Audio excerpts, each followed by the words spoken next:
What is Kubernetes? Kubernetes is an orchestration engine and open source platform for managing containerized application workloads and services that facilitates both declarative configuration and automation. Kubernetes is also commonly referred as K8s. There is a myth around here about Kubernetes that Kubernetes is a replacement of Docker. That's not completely true.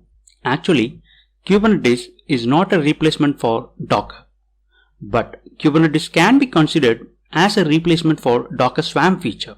Kubernetes is significantly more complex than Swarm and requires more work to deploy. What is the advantages of Kubernetes? Kubernetes can speed up the development process by making easy automated deployments, updates, that is rolling update, and by managing our apps and services with almost zero downtime. And also the best part is Kubernetes provides self-healing, which means it can detect and restart the services when the process crashes inside the container. Kubernetes is originally developed by Google. It is open sourced since its launch and managed by large community of contributors. Kubernetes makes better use of hardware to maximize the resources which are needed to run our enterprise applications. Kubernetes can also be used to scale containerized application and the resources on the fly. Kubernetes helps us to package up the applications and deploy them on Kubernetes with basic Docker knowledge. Let's move on to architecture.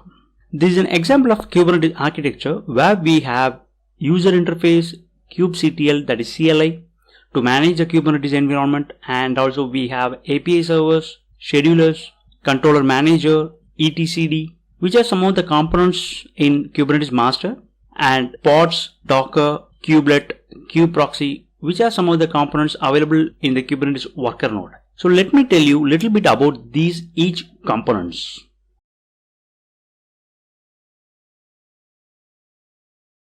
Web UI. It's a dashboard. So dashboard is a web-based Kubernetes user interface. You can use this dashboard to deploy containerized application to a Kubernetes cluster, troubleshoot your containerized application, and manage the cluster itself along with its attendant resources. Then kubectl. Kubectl is a command line configuration tool. We have it in Kubernetes. It is used to interact with master node of Kubernetes. It has a config file called kubeconfig. This file has the information about the server and authentication information to access the API server. Then Kubernetes master. Kubernetes master is the main node which is responsible for managing the entire Kubernetes clusters. It handles the orchestration of the worker nodes. It has three main components that completely take care of communication, scheduling, and controllers. API server. Kube API server interacts with API. It is the actual front end of the Kubernetes control plane. And scheduler. Scheduler watches the pods and assigns the pods to run on specific hosts. Kube controller manager. This controller manager runs the controllers in background, which runs different tasks in Kubernetes cluster. So some of the controllers are node controller, and it is responsible for noticing and responding when node goes down. And replication controllers, it maintains the number of pods. It controls how many identical copies of a pod should be running somewhere on the clusters. And endpoint controllers, it joins the services and pods together. Then we have service account and token controllers that handles access management, and we have replica set controllers that ensure number of replication of pods running at all time. And we have deployment controller that provides declarative updates for pods and replica sets on fly. And we have daemon sets controller that ensure all nodes run a copy of specific pods. And we have job controller. This is a supervisor process for pods carrying out batch jobs. And services that allow the communication. Let's move on to etcd. etcd is a simple distribute key value store that Kubernetes uses etcd as its database to store all cluster data. Some of the data stored in etcd is job scheduling informations, pods, state informations, and etc. Then worker nodes. So worker nodes are the nodes where the application actually running in Kubernetes cluster. It is also known as Minion. These each worker nodes are controlled by the master node using kubelet process. So container platform must be running on each worker nodes and it works together with kubelet to run the containers, and this is why we use Docker engine and takes care of managing images and containers. We can also use other container platforms like CoreOS, Rocket. So the requirements of worker nodes are kubelet must be running, we should have some Docker container platform, kubeproxy must be running, and the supervisor daemon. Then kubelet. So kubelet is the primary node agent, runs on each node and reads the container manifest, which ensures that the containers are running and healthy. kubeproxy is a process helps us to have the network proxy and load balancer for the services in a single worker node. It performs network routing for TCP and UDP packets and performs connection folding. Worker nodes can be exposed to internet via kubeproxy. Pods. A group of one or more containers deployed to a single node within a pod. It may have one container or multiple containers. Containers in a pod share an IP address, hostname, and other resources. Containers within the same pod have access to shared volumes. Pods abstract network and storage away from the underlying container. This lets you move containers around the cluster more easily. With horizon pod auto scaling, pods of a deployment can be automatically started and halted based on CPU usages. Each pod has its own unique IP address within the cluster. Any data saved inside the pod will disappear without a persistent storage. So in simple, pods are nothing but it's a group of one or more containers deployed as a single unit. Deployment. A deployment is a blueprint file for the pods to be created. I have shown you one example at the right hand. It can handle the update of its respective pods. A deployment will create a pod by its spec from the template. The target is to keep the pods running and update them in a more controlled way. Pods resource usage can be specified in the deployment itself, and deployment can scale up the replicas of pods. And service. A service is responsible for making our pods discoverable inside the network or exposing them to the internet. A service identifies pods by its label selector. There are three types of services available: cluster IP, node port, load balancer. And also we have ingress network, but that is not actually the service. These are all different services. We have to get external traffic into our cluster, and they all do it in different ways, which means its functions are different but the purpose is same. It allows the external traffic into a cluster. That's so simple.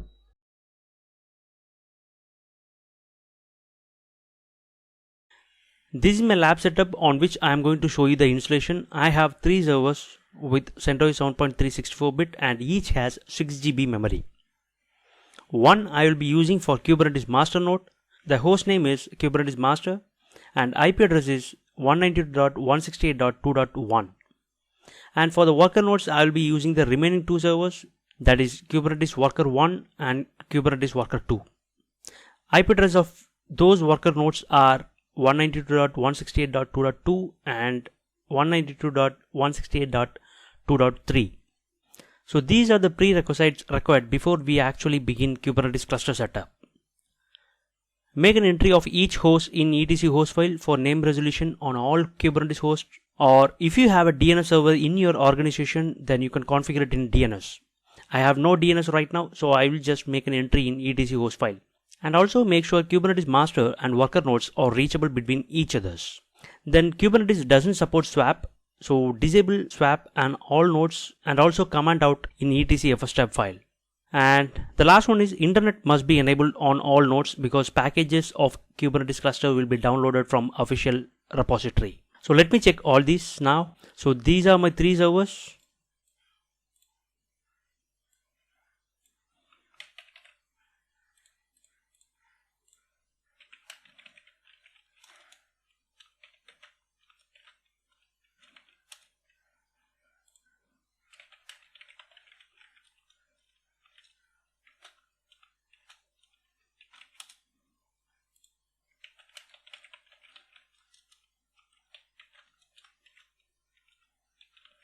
I just made an entry in the host file.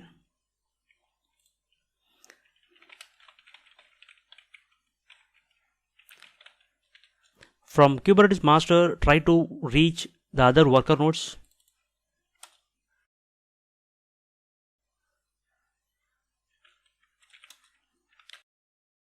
Both are accessible. From worker 1, try to ping master and worker 2.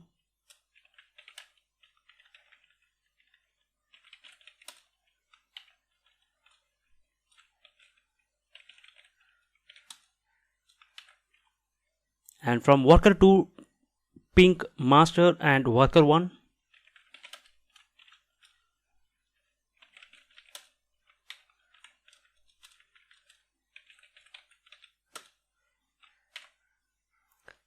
So no problem with the network connection, we are able to reach all nodes. So we can go ahead for disabling the swap now. Use free-nem command. So here it is showing that the swap is enabled. Let me disable that. The command is swap-a. This will disable the swap. Again use free-m command to confirm. Swap is disabled. To make it permanent, command the swap entry in etc fstep file. So here we have the swap entry over here. I just commanding out. Similarly, perform the same on other worker nodes. It is active. Swap of -a. Now it's disabled.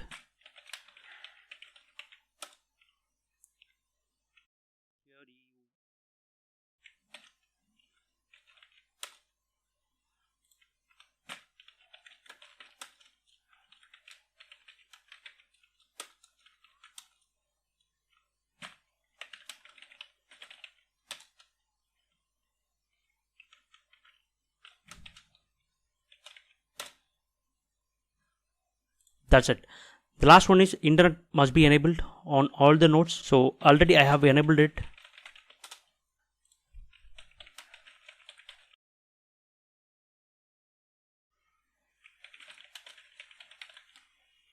Let's start the actual Kubernetes cluster. So these are the steps we are going to perform. We will enable Kubernetes repository. Then we will install the required packages. Once the packages are installed in all nodes, we need to start and enable the Docker and Kubelet services on all nodes.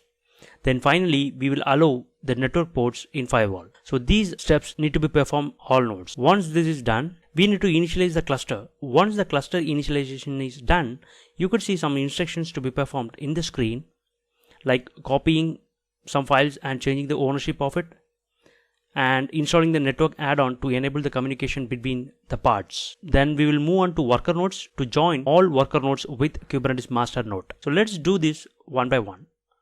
First, we will enable the Kubernetes repository.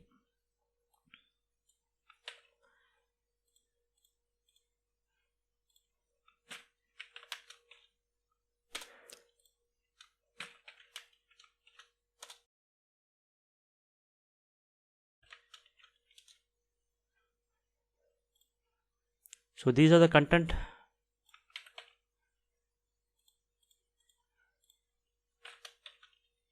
Save and exit from here. Here to save and exit from here. And the last one.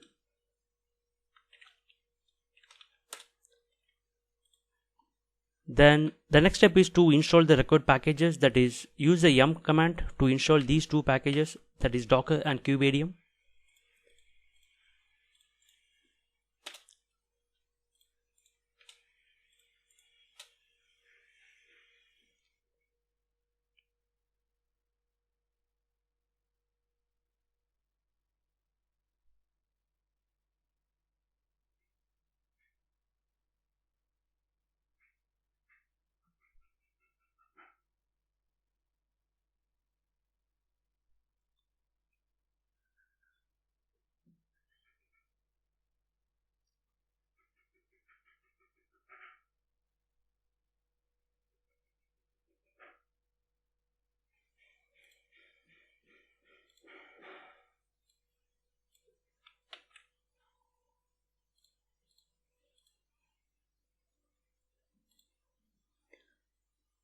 Once the installation is done, we need to start Docker and Kubernetes services, as well as we need to enable it.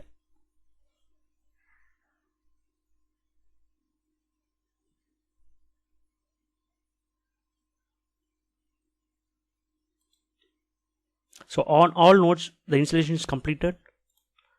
I'm just starting and enabling the Docker service. Similarly on other nodes.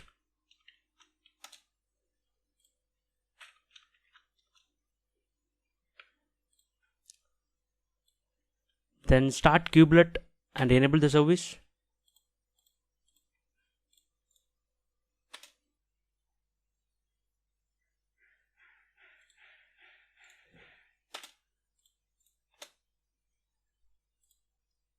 Now we'll enable the network ports in firewall. Kubernetes service endpoints are being set with port number 6443 and Kubelet listens on port 10250. So we need to allow these ports in firewall.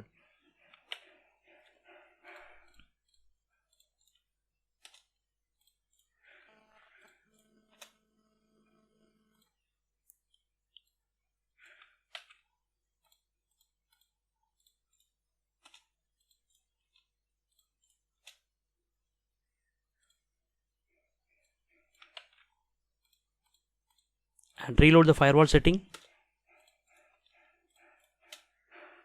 Also, we need to set the value 1 to bridge firewall rules.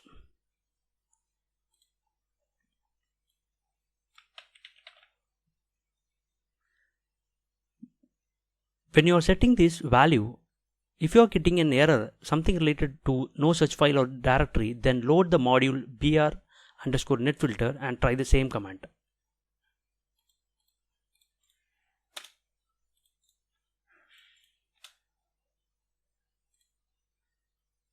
Let's initialize the cluster only on master node. So this is the command we need to execute to initialize the cluster. So use kubeadm command to initialize the Kubernetes cluster along with API server advertise address and pod network CADR only on Kubernetes master node. So API server advertise address is nothing but it is used to specify the IP address for Kubernetes cluster communication.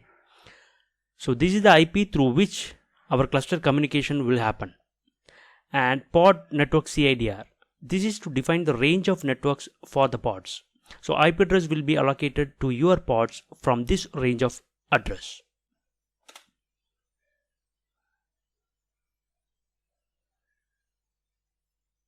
You could see a lot of instructions and it will take some time, so kindly wait.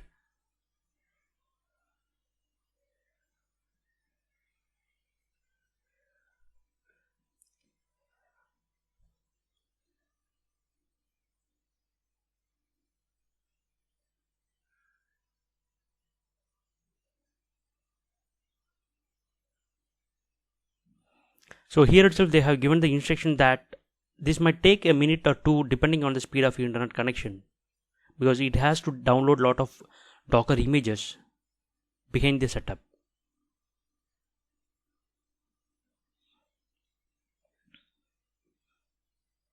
Even you have an option before initializing the cluster, you can download these required images using this kubeadm config image pull. Once that is ready, then you can execute these commands, so that will initialize the cluster faster.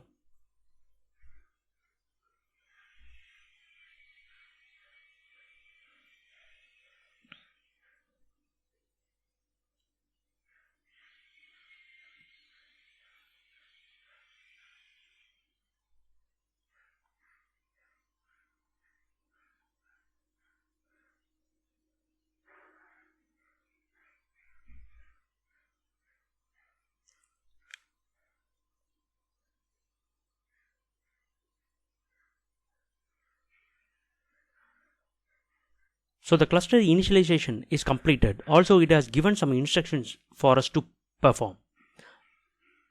So do it one by one. Before doing all this, you save this token. Just copy the join token you see here and dump it in a file let me save a file called token. So it is required while joining the worker nodes. Then do these instructions.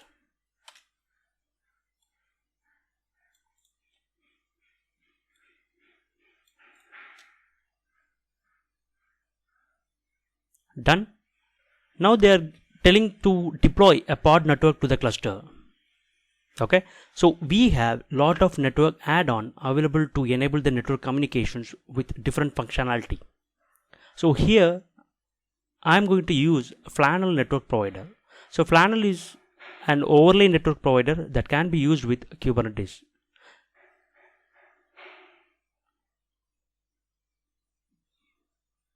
So if you want to know more about these network add-on, you can just click this link. So I am going to use a Kube Flannel.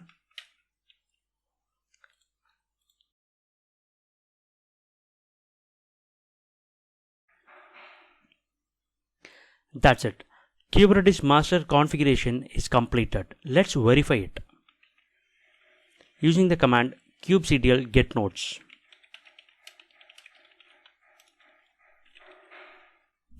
This command to ensure the Kubernetes master node status is ready or not. Here I could see the status of this particular master is ready, but sometime it will take more time, so wait for a few minutes until the status of Kubernetes master turn ready. Let's go to worker nodes and join with the master node using the token what you have said earlier. So use cat token, copy this join token, log into your worker nodes and run the same command.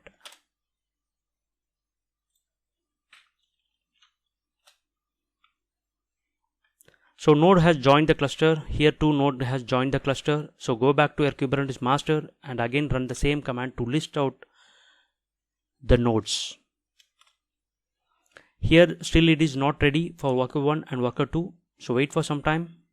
If you want to know more about this particular node, you can use kubectl describe node and the node name. This will give you the details about the particular node, CPU, memory and logs, as well as what are the systems are running in and what is the architecture, what is the OS version it has, kernel versions, everything. So here it is saying that starting kubeproxy on worker 1. So all the nodes are ready. So we have successfully installed the Kubernetes cluster with one master node and two worker node. So our Kubernetes master and worker nodes are ready to deploy the applications.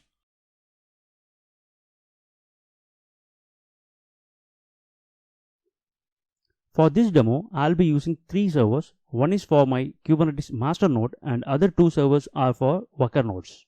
So all of these servers are installed with Ubuntu 16.04 and each machine is having 2 CPUs with 4 GB memory. So we have some prerequisites for all these configurations, that is you should have minimum 2 CPUs with 4 GB memory and make an entry of each host in etc host file for name resolution on all Kubernetes nodes or configure it on DNS if you have a DNS server. And also make sure Kubernetes master and worker nodes are reachable between each other. Then Kubernetes doesn't support swap, so you have to disable swap on all nodes using the command swap off, and also you have to make it permanent by making the entry in etc fstab file. And obviously we need internet connection to be established on all nodes because all the required packages will be downloaded from the official repository. So all these steps I'll be performing now to set up this Kubernetes cluster. If you want the document of this, it is available in our lanaticgate.net website and the same link I have given in the description. And these are my servers. I just resize the display to have the clear visibility. So this is my Kubernetes master node and these are my worker nodes. Let's have a look of our etc host file.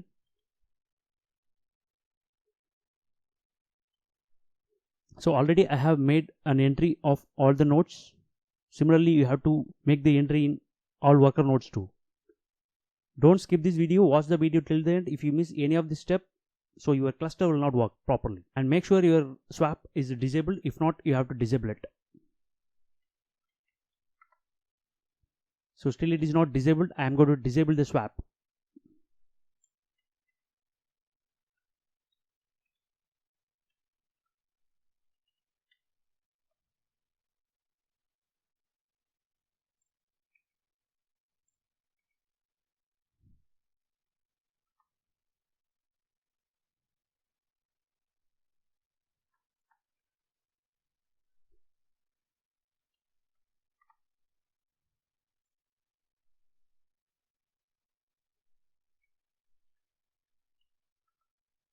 Make an entry in FS tab to not use swap.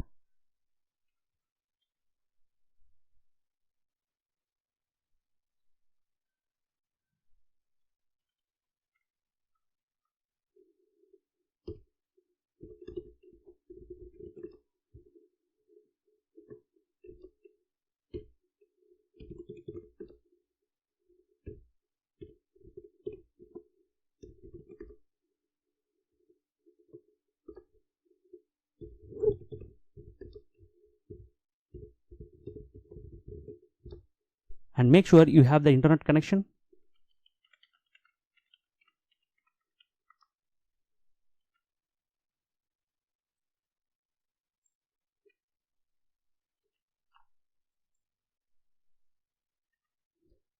So all done. So these are the prerequisites required for the Kubernetes configuration. That is done.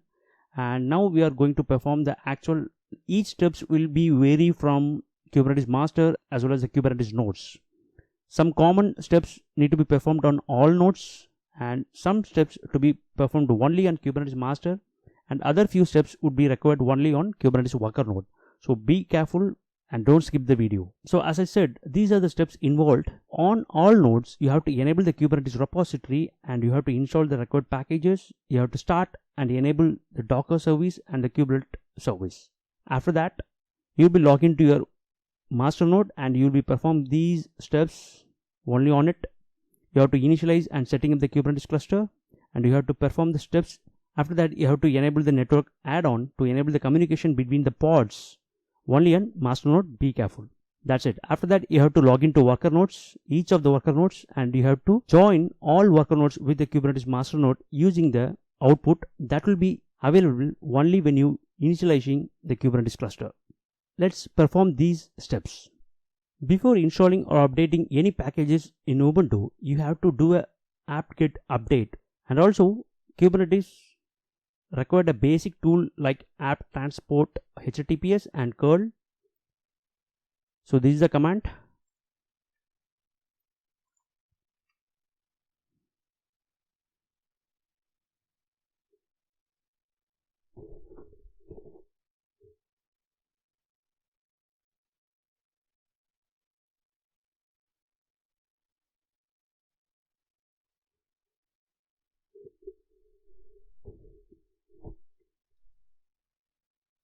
After this, we will enable the Kubernetes repository and will install the required packages. So now I am just adding the key of the Kubernetes repository.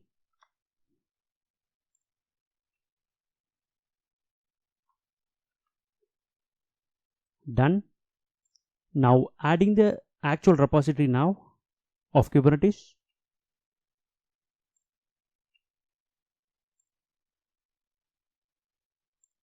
And these are the packages you have to install, that is kubelet, kubeadm, kubectl and docker. And before installing this package, I am doing the update. It will take some time based on your internet bandwidth.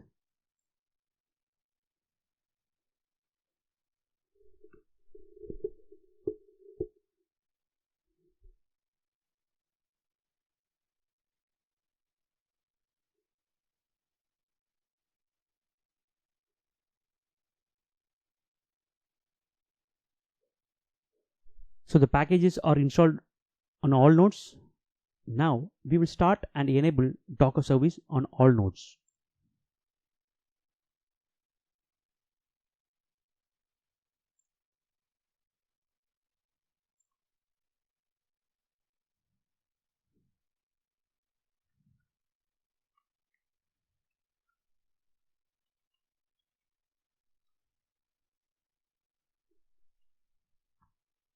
Okay, the Docker service is active and running.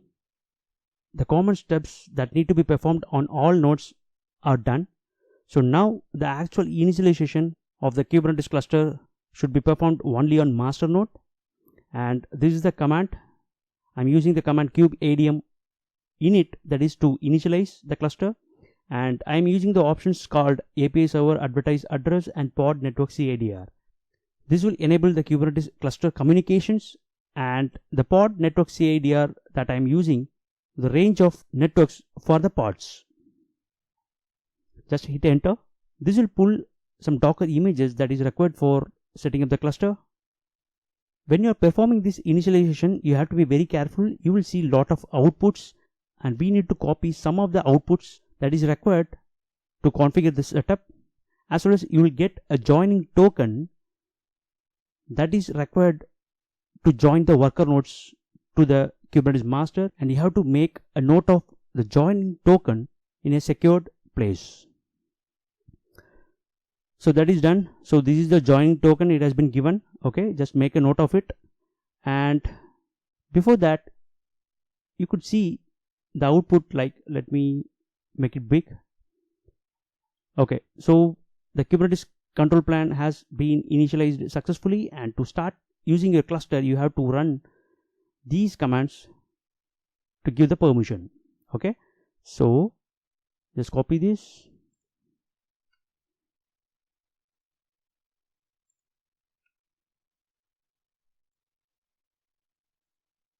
Right, then again you have to enable the network add-on so that your pods will be able to communicate each other. So this is the Flannel network add-on YAML file. So I'm just applying the configuration. So this is completed. That's it. These are the steps you have to perform on master node. You can verify the list of nodes being added to the cluster using the command kubectl get nodes. Still the status of it is not ready. So now it is ready, and the role of this is master, and since 2 minutes it is up, and the version of the Kubernetes packages.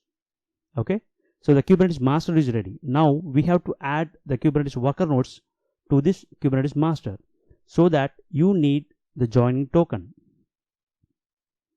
So this is the main token. You have to keep it in a safe place. You may need it in future. Okay, right now I am going to use this joining token in worker nodes. So log into your worker node. Since I am on Ubuntu, you have to use sudo command in front of this command.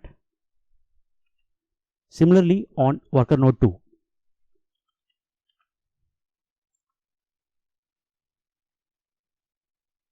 On worker 1, it is added successfully. Similarly, the second node also has joined to the cluster. So let's go back to Kubernetes master node, and again use the same command kubectl get nodes. You'll be able to see the list of nodes being added to the cluster. So worker 1 is ready, and still the worker 2 is not ready. Wait for some time. So all the nodes are in ready state. So you have successfully configured the Kubernetes cluster. So our Kubernetes master and worker nodes are ready to deploy the applications now. So let me do a small test. So I'm just running a pod using the image HTTPD with the name my HTTPD with replica 1. So it is done. So to know your deployment, you have to use this command with -o void option to have a void informations. Sorry, that is a typo. So out of 1, 1 is ready. And now see the status of the pod. So it is running on worker 1 node. So you have to log into the worker 1 to see whether it is accessible or not. This is my worker 1 on which the pod is running with this IP. So just copy this and use curl command. So it works. So I am getting the output from this worker node. So our Kubernetes cluster is perfectly working.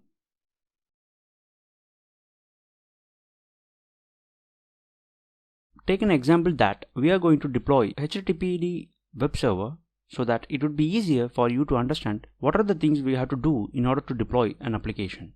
For that, we have to create a deployment first so that pods will be created.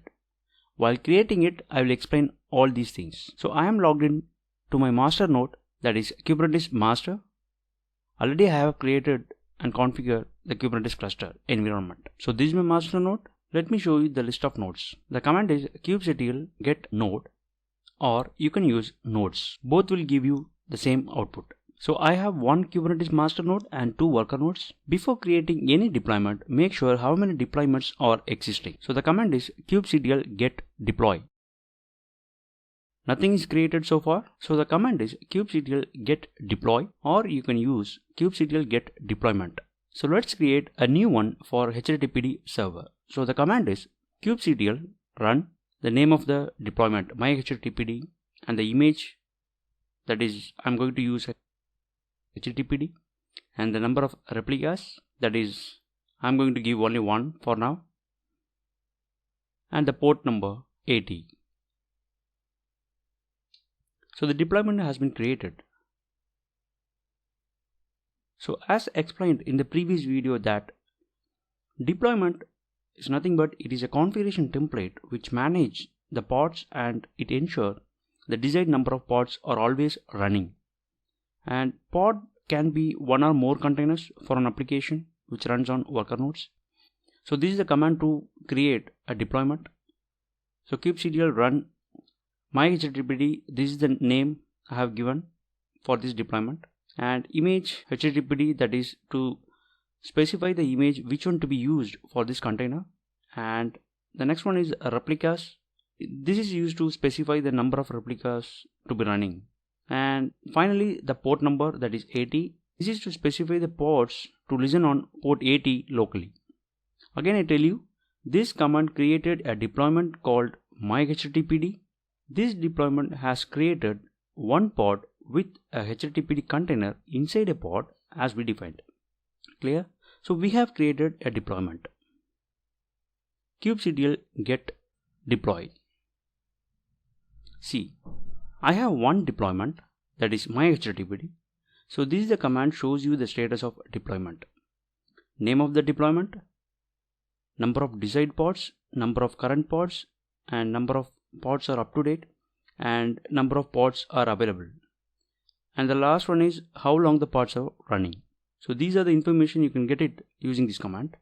And if you want to know more detail, then use -o void option. This will give you some more additional details like containers, images, selector. So containers is nothing but the list of containers associated to this pod, and images, list of images used in pods, and selector, that is name of the selectors that will be used to filter. Let's check pods created or not. So the command is kubectl get pod, or you can use pods. See, I have one running pod which was created now, and this command shows you these details, that is name of the pod with the deployment with unique identifier values, and ready, that is how many pods are ready out of total pods, and then status, that is status of pods, and restart, how many times it has been restarted, and then the age, how long the pods are running. Again, if you want to know more detail, then use -o void option, and this will give you some more additional details like IP address of the pod assigned from CIDR range being set already during the Kubernetes setup. So this IP address can be used to access these pods, and node, name of the node on which pod is running. The last one is nominated node, that is name of the reserved node. So from this output, our my HTTPD pod is running on worker node 1, and it has got IP address 2.9. So we will be able to access these HTTPD web server through this IP address only from the worker node where this pod is created. So log into the worker node, that is Kubernetes worker 1, and use curl command to check the pods are working fine and accessible. So curl IP address that is 2.9 and hit enter. It's working from the worker node. I'm getting the output of this web service. So it will work only from the worker node until you have created a service. So let's create a service to expose the ports externally so that any users can access the ports from other systems. So service is an endpoint that exposes the ports to the outside world and mapped the port to the container port, that is a target port. In order to create a service, again login back to Kubernetes master node and use the command kubectl expose deployment, the deployment name of the deployment that is myhttpd, and the port that is 8080 and the target port that is 80.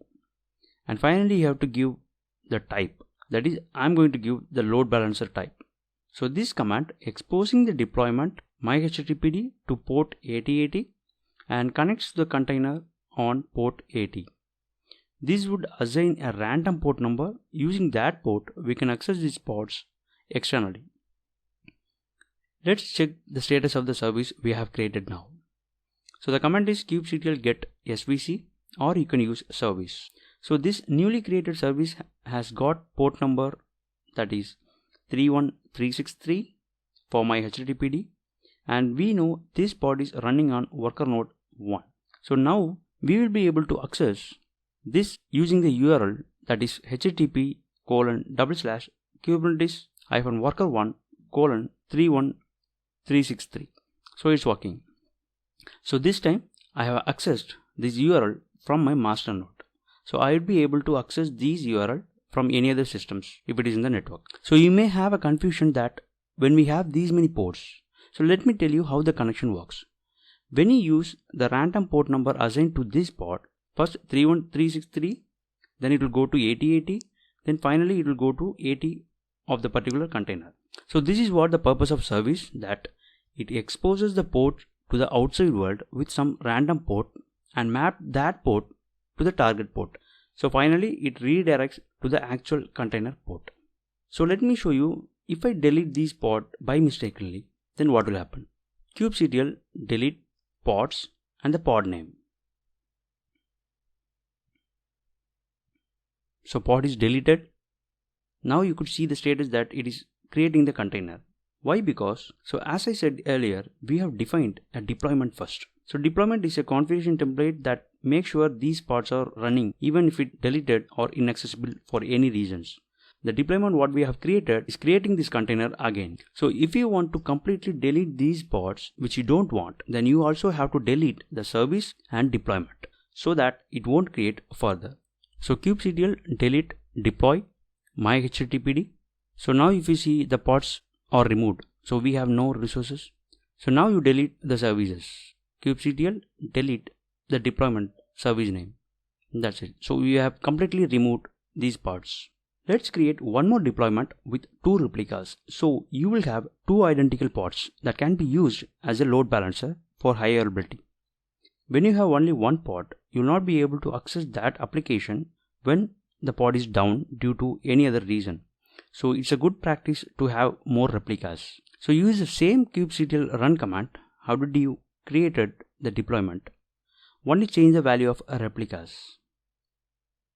So here I just give the replicas to 2. So I will be having 2 identical pods. kubectl get deploy to confirm the deployment. So now if you see, there is a 2 desired and available is 0 because it is creating now. Now there are 2 pods are created. Both are in running state. So again if you see the deploy, the available will become 2. And one pod is on worker 1 and other one is on worker 2, and both got the different IP address. So now we came to know that the pods are running on which worker node. So log into each node and confirm whether the application is running or not. First I have logged into worker 1 and using curl 2.11 IP address :80 it is working. Now go back to master node, log into worker 2, then use the IP address that is 1.10:80. So both are working locally. So again login back to Kubernetes master node. Let's create a service. So other users will be able to access this from other systems. the same command. There is no changes because the same name we have used. So now if you see kubectl get svc, it will get a new random number, that is 32026. So now use from this Kubernetes master node curl worker1 colon the random port number. It is working. The first request will go to worker1 and the second request will go to worker2. We have set the type, that is load balancer, so the traffic will be distributed across the nodes. See, alternativity is working.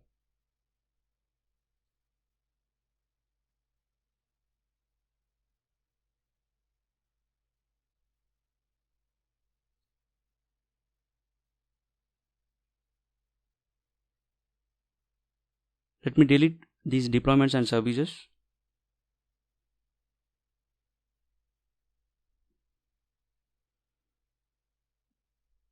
Now if you see the pods terminating, see it is removed. To create a deployment for HTTPD web server, it should run a single container within a pod using a Docker image HTTPD, and it should listen on port 80. Then finally, we'll create a service YAML file to expose the port externally so that users will be able to access it. So if we start with the HTTPD deployment, it would be easier for you to understand what are the things we have to do in order to deploy an application. That is why we always prefer to use HTTPD deployment. I will explain you all these things while creating the components. So I am logged in to my master node now. Let's list out the nodes to know what are the nodes being configured in this Kubernetes cluster.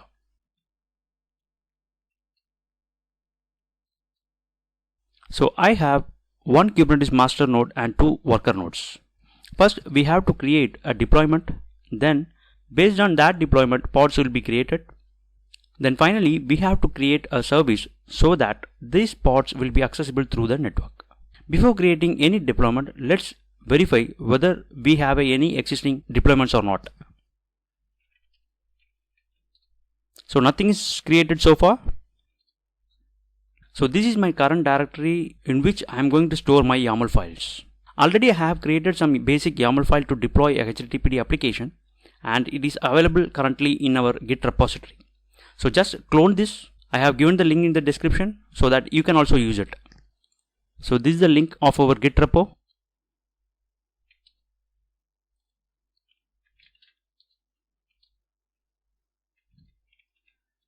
Just get into this directory and list out the files. So these are my basic YAML file being created for deployment as well as for service. Let me open these one by one. This is a file for deployment. So we have to make these entries in order to create a deployment. So it may look like a complex structure, but once you are familiar with these entries, it will be easy to make it. And also this is one-time setup. Once you have everything done, you don't need to create again and again. Just change these values and apply it in future. Likewise, you can create a number of files for each applications and save it in your repository. So we must start with either API version or kind. So kind is nothing but it is to specify that what are you going to achieve with this file. Whether it is a deployment file or whether it is a pod, whether it is a service, whether it is a secret, whether it is a jobs or replication controllers or replica set. Finally, what you are going to achieve with this file. So here, this is a file for deployment. So the kind is deployment. And API version. It is just to specify the API version for this kind, that is deployment. Each kind serves different purposes and each kind also have a different API versions. For deployment, the version is apps v1 beta 1. So to know more about these API version and kind details, you can refer the Kubernetes official website. So this is the official website and I have given the link in the description. You can just go through that. You have a different kind: container, cron job, daemon set, job, pod, replica set. Here this is what we are looking for, that is deployment. See, the version currently they have is apps v1 beta 1. That is why we are using this version in our YAML file. And if you are going to create for service, and we will be using the API version, that is v1. Okay, so these are the two entries we must start with in the YAML file. Then metadata. This is just an information about the kind specified. Under the metadata, we can define some names. Here we defined only name key and the value key. So your deployment name will be created as my Apache deployment. Then the specification. This is the actual specification, starts from here with many details like number of replicas, template to be used for the entire pods, so many things. So this is where the actual specification starts. Under this section, you may have a different subcategories. So for replicas, I have given the value that 1. So you will be having one pod. So this is where you have to specify the number of replicas that will be created and distributed across the available worker nodes. And the template. This is the configuration template. Under this template, you have subsection. Here also you have metadata and spec.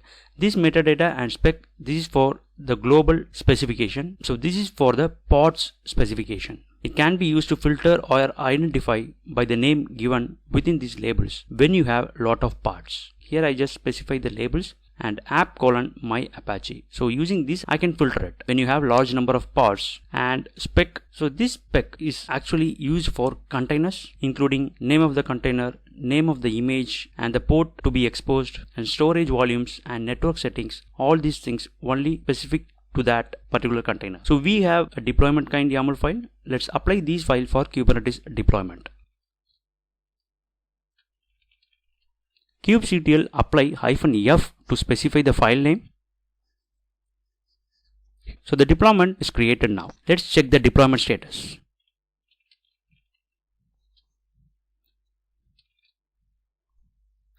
So we can use either get deploy or get deploy -o void. -o void will give some more information like containers and images and selectors. So it is created with name my Apache deployment and the name of the container, that is my Apache container 1, and the image I have used for this container is HTTPD, and the selector, that is to filter, we have used app = my Apache, and number of pod we have specified is 1, the current is 1 and up to date is 1, and the pod is created, that is one pod is created, and since 42 seconds it has been running.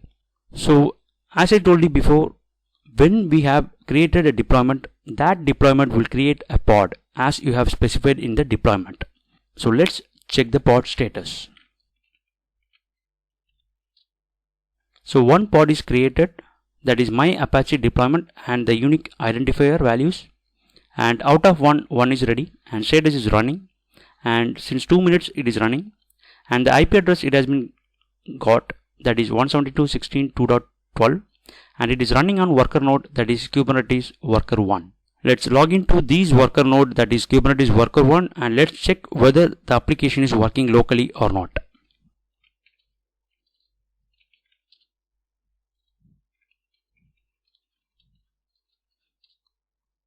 So it is working locally. It will not be accessible through network until we create a service. So what is service? Service is an endpoint that exposes the ports to the outside world and map that port to the container port. Already I have created a basic service YAML file to expose the port. So let's go back to Kubernetes master node, and this is the service file I have created. Here too you have the same specifications, and here the API version is v1 and kind is service. This is what we are going to achieve, and metadata, the name of the service I'll be creating is my Apache service, and specification selector app is my Apache, this is to filter it, and a type, that is a load balancer. You have a different types while creating the services based on how the loads must be distributed. So here I use load balancer, and ports. Name of the port I have specified is my Apache port, and the port is 8080 and the target port is 80. So whenever people are accessing through 8080, that will be mapped to 80. So just save and exit from here and apply this service YAML file. Again the same command. So the service is created. Now let's check the service status. So the service my Apache service is created with load balancer type, and random port number is generated. We know already that the pod is running on worker node 1, so we will be able to access this using the URL from any of the system through the network. Currently I am in master node. From here itself I will be able to access this and use the random port number. So it's working. So this is how we can create a YAML file for deployments and services. And I told you the advantages of using YAML file. It is easy to customize when you have a running deployments. So what you have to do is, if you want to do any changes, just open the file and let me change these replicas to 2, so that we will be having a 2 identical pods running in Kubernetes worker nodes. If any of the pod is down, automatically this deployment will make sure that 2 number of replicas must be running. So automatically it will start one more pod. Save and exit from here. Again apply it. So this time you are getting the status as configured. Earlier it was 1. Now if you see it is 2 and available is 1, which means it is creating now. Let me check the pod. It's running. Check again the deploy status. So available is 2, which means 2 pod for the same application, my Apache deployment, been created. One is running on worker node 2 and one is running on worker node 1. So both got a different IPs. For worker 2 it has got 1.13 and worker 1 it has got 2.12. So how we can access these now when you have multiple pods? The identical pod is running on 2 different worker nodes. So you can access it. The port number is same. Now it is working on worker 2. So the loads will be distributed across your worker nodes. This is what the load balancer type.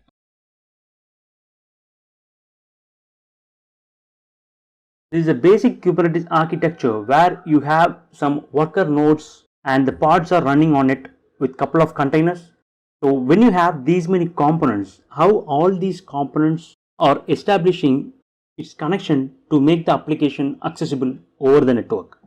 So Kubernetes networking provides some solution to allow these components to communicate each other with some network concepts for more effective network communications, which are container to container communication, pod to pod communication.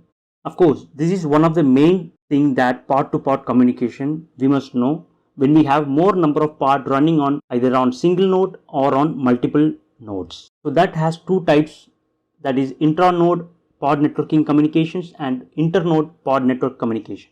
The other one is pod to service communication and external to service communication. That is also having some 4 kind of types: cluster IP, node port, load balancer and ingress. So let's understand these types in detail. The first one is container to container communication. You may have one or more containers within a pod that will share the same host network. So pods will get its own IP address from your host network. So all container will share the same IP address, but it will work on different port. So communication between containers happens within the pod itself on different port. So this is how the container to container communication is happening. The second one is pod to pod communication. As I said earlier, each pod will get its own IP address from your local host network. Here there are 2 scenarios. The first one is inter-node pod network. That is the communication between pods running on a single worker node. The second one is inter-node pod network. That is the communication between pods running on different worker nodes. On the first case, each pod running on single worker node will have the communication by default. Again, this is because it shares the same host virtual network. All IP address of each pods will be different and assigned from your local network. This is how the intra-node pod network communication is working. The second case is inter-node pod network communication. That is when your pod is running on multiple worker nodes. For this example, the pod 1 having 2 replicas. This is a replica 1 running on worker node 1 and replica 2 is running on worker node 2. Similarly, pod 2 is also having 2 replicas. One is running on worker node 1 and the other one is running on worker node 2. So here the pod is running between 2 worker nodes. The communication between these pods happening through the networking plugin we have installed that will create some route tables. So that will forward the traffic from any pod to any destination pods. For example, if the pod 1 replica 1 want to reach the pod 1 R2, that can redirect the traffic via this E0 of your pod to the worker node E0 through your virtual bridge network, and through route tables it will redirect the traffic to the worker node, then virtual bridge network, then the actual pod. So this is how the internode pod network communication is happening. The next one is service communication. Service is something like a load balancer that acts as a proxy to forward the traffic request to the target pods. This can be achieved using these different types: cluster IP, node port, load balancer, ingress. Each type has its own function and purpose. The cluster IP is a default Kubernetes service used for internal communication within the cluster. And the node port is something like it will open up ports on each node and the traffic will be forwarded to the service and to the node port on the worker node. And load balancer service type, as the name says, it's a network level load balancer that forwards all external traffic to your service and to the target pods. And the last one is ingress. It acts as a router, or you can say a controller, to route traffic to service via a load balancer, and it is useful if you want to use the same IP address to expose multiple services. You can have one IP address to expose multiple services. So I will explain you each Kubernetes services with examples in the next session, because Kubernetes service itself a separate topic. I have two pods running for the same application app1 running on two different worker nodes. The IP you see here is a virtual IP being created by each worker node, because as I explained in the previous video, each pod will get its own IP address from the localhost network. If that is the case, you can access your deployed pod only from the worker node where it is running, and it cannot be accessed even from your Kubernetes master node or from any other worker node until it is exposed through service. These are my virtual IP. So let me try to access this virtual IP from a Kubernetes master. Of course, I cannot access it until I use the service. So it's not working.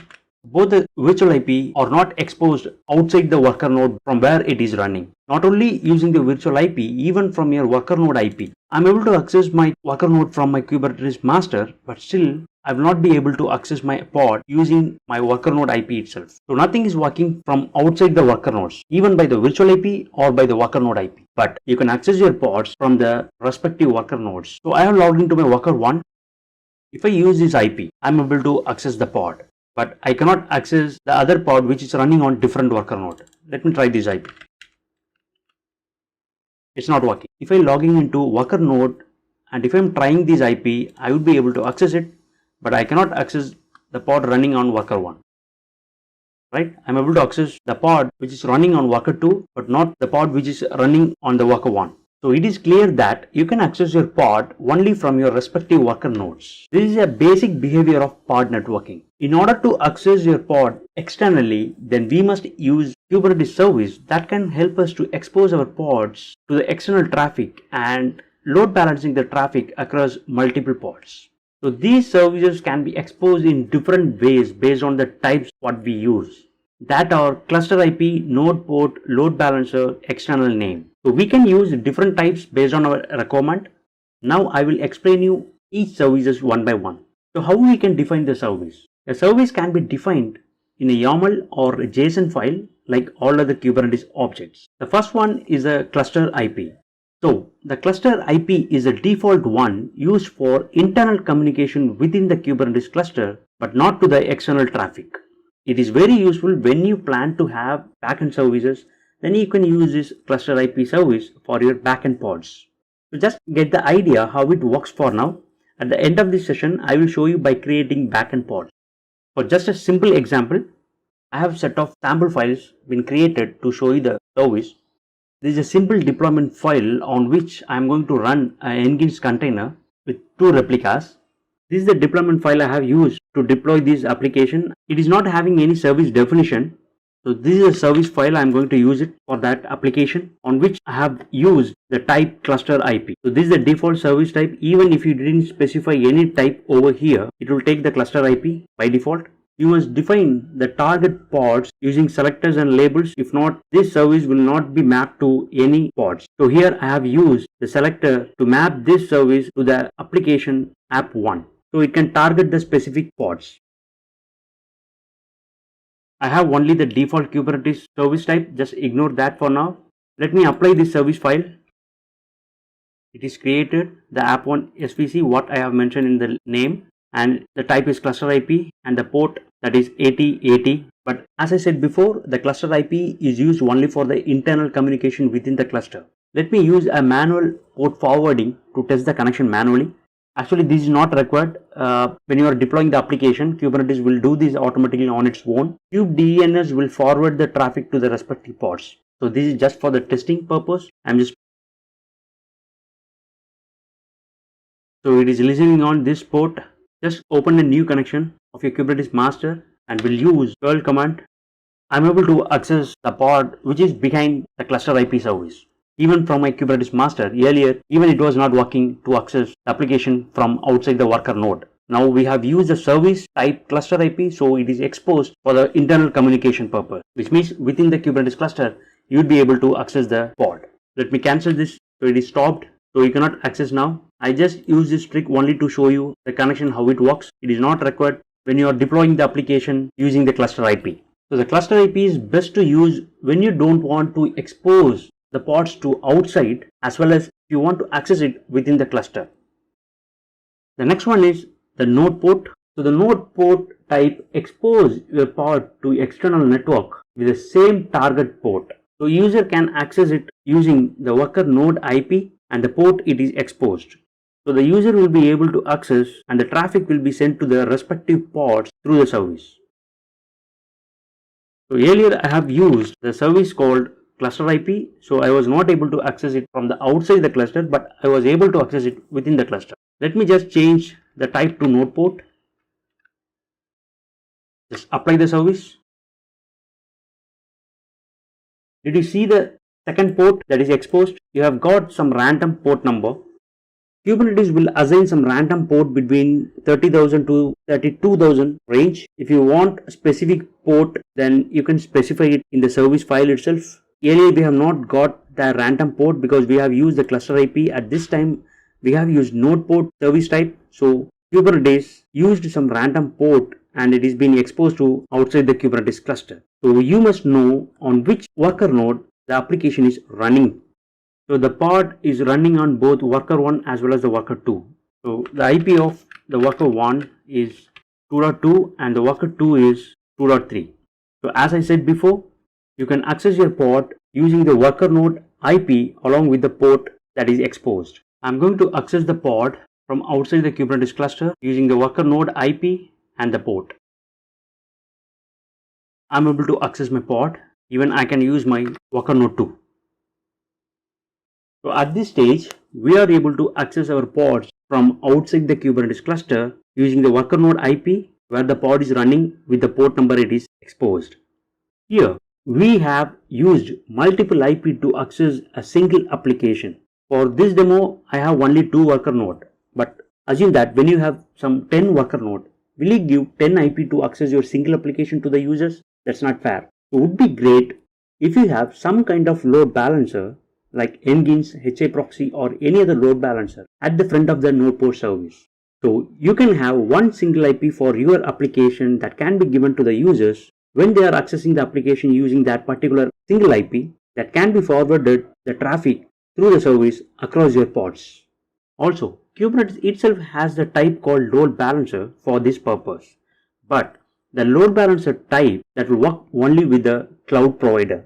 If your Kubernetes cluster environment is hosted on any cloud provider like Google Cloud or AWS, then you will be able to use this type load balancer. So you will get an external IP from this provider. You don't need to do anything. You have to just use the type called load balancer in your service definition. Then you will be able to access your application using the external IP provided by the provider. But it is chargeable. The last one is external name. It's quite straightforward. As the name says, the service used to define the external DNS name. It can be a CNAME record or you can use the directly IP address. For example, you have the front-end pod being hosted in the cluster and your database service is hosted externally, and in your application you can define the code to access the database like MongoDB, and still you want to access it within the cluster. Then you can define the service something like this. The name is Mongo and the type I'm using external name, and it is referring to the Mongo server1.lanetgate.net. This is kind of a CNAME record. So you just need to specify the DNS name in your application running within the cluster. So it will search for the DNS name internally for the Mongo in the kube DNS. If that is not found internally, then it will use the external name defined in this service and it will redirect to the destination, which is outside the Kubernetes cluster. So these are the different types of services we have it in Kubernetes.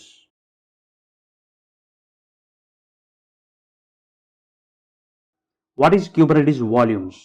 We need a volume to store data.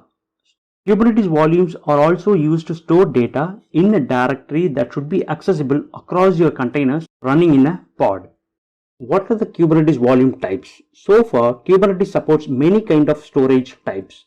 These types are basically determined how it is created and assigned to pods, which means the volume you use for the container from your local node path or through NFS or through any other storage model type like FC, iSCSI, or through any other special purpose type like secret or Git repo, or through any cloud provider disk type, like if you have a VMware you can use your vSphere disk, or if you have OpenStack environment then you can directly use Cinder block devices, and if you have the environment in AWS then you can directly use EBS volumes, and if you have Azure then you can use Azure disk, and if you have Google Cloud then you can use GCE persistent disk.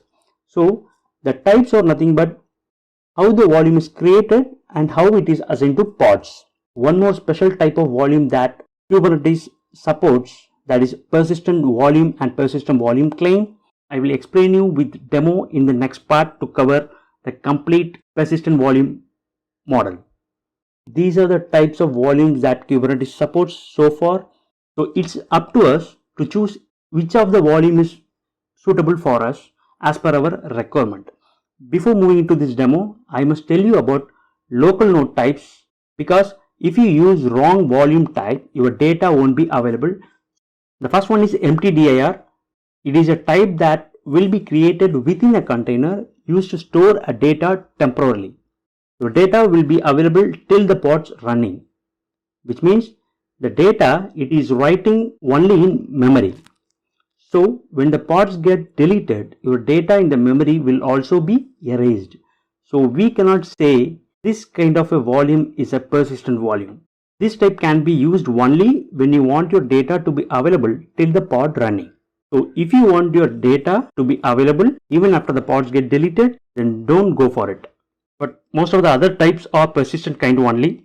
Your data would be available in a directory or a storage you used even the pods are not running or deleted. Host path or local type is a directory shared from your local worker node to container. So your data will be still available in your local node even the pod is deleted. Let's take some scenario to show you the difference in different scenario and show you what happens to data when pods are deleted. The scenario 1 is how to assign a single volume to specific container in a pod. Let's say you have one pod running with two container 1 Nginx and container 2 Tomcat. Let's use host path volume type for this demo and assign to container 1 Nginx, which means I am going to assign a single volume to a specific container in a pod, that is to Nginx container, not to Tomcat container. So our deployment file should have a specification of volumes with name and host path and the path from your local worker node. And again, you have to use the volume mount option with the name and the mount path, where your local directory path should be mounted on your container. Let me log into my Kubernetes master node. I have a one master node and two worker node, and already I have a pod running with two containers. So this is my basic deployment file for this demo I have created. I have no volume specification in this deployment file. So I am going to make the changes in this deployment file and I will apply it. Under this specification, you have to define a volume options. So I have specified the volumes that I want to assign to the container. The name is volume and the host path type I am using, and what is my local path, that is /mnt/data. It is not necessary that this directory should be exist in your worker node. Automatically when you apply this deployment file, that directory will be created for you. And to which container we have to assign this volume? The scenario 1 is to assign a single volume to specific container. I am going to assign this volume to this first container. There is an option called volume mounts. You have to use that.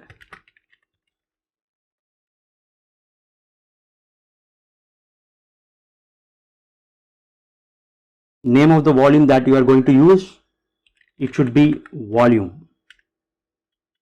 And the mount directory,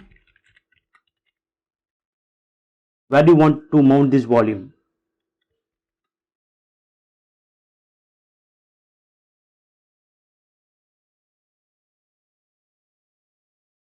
The name of this volume should be same. So I have used this volume only to this first container. So this directory will be mounted only on this container 1 Nginx, not on the container 2 Tomcat, since we have not specified the volume mounts option. And it should be capital P. I just missed it. So rest all okay. Host path, volume mounts, mount path, everything is okay. Just save and exit from here. Let's apply this deployment file. So the containers are creating now. Okay, it is running on Kubernetes worker node. Let's log into that worker node now. This is my worker node. So I have assigned the volume only to the container 1, not to the container 2. Let me show you both. First, let me log into this container 1.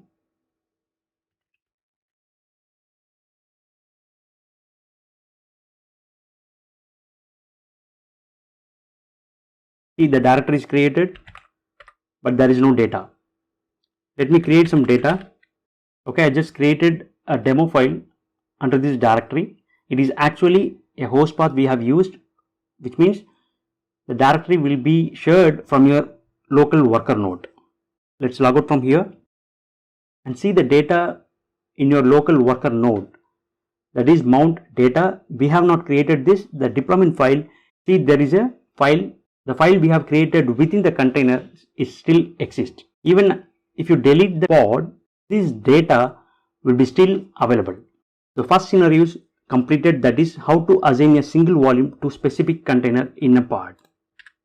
Let's go to the second scenario, that is how to share a same volume to all containers within a pod, which means I have a one volume, that is /mnt/data from local worker node.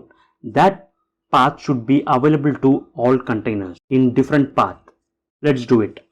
So this is our deployment file again. So our scenario is how to share a same volume to all containers within a pod. Already we have specified the volume to the first container. So only you have to do for the second container. So just copy this and paste it for the second container. And name of the volume exactly should be this name. Yeah, it is there. And the mount path should be different since it is not Nginx. You can give any other path. I just give Tomcat-data. The same volume will be mounted in different path for each container.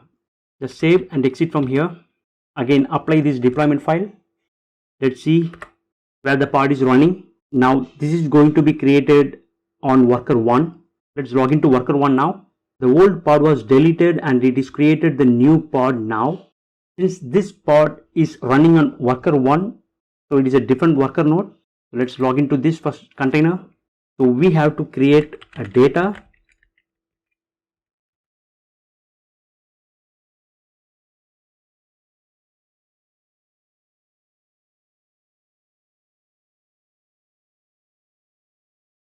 So I just created a demo file 1 on Nginx container. Let's log out from here. Now log into the second container, that is Tomcat.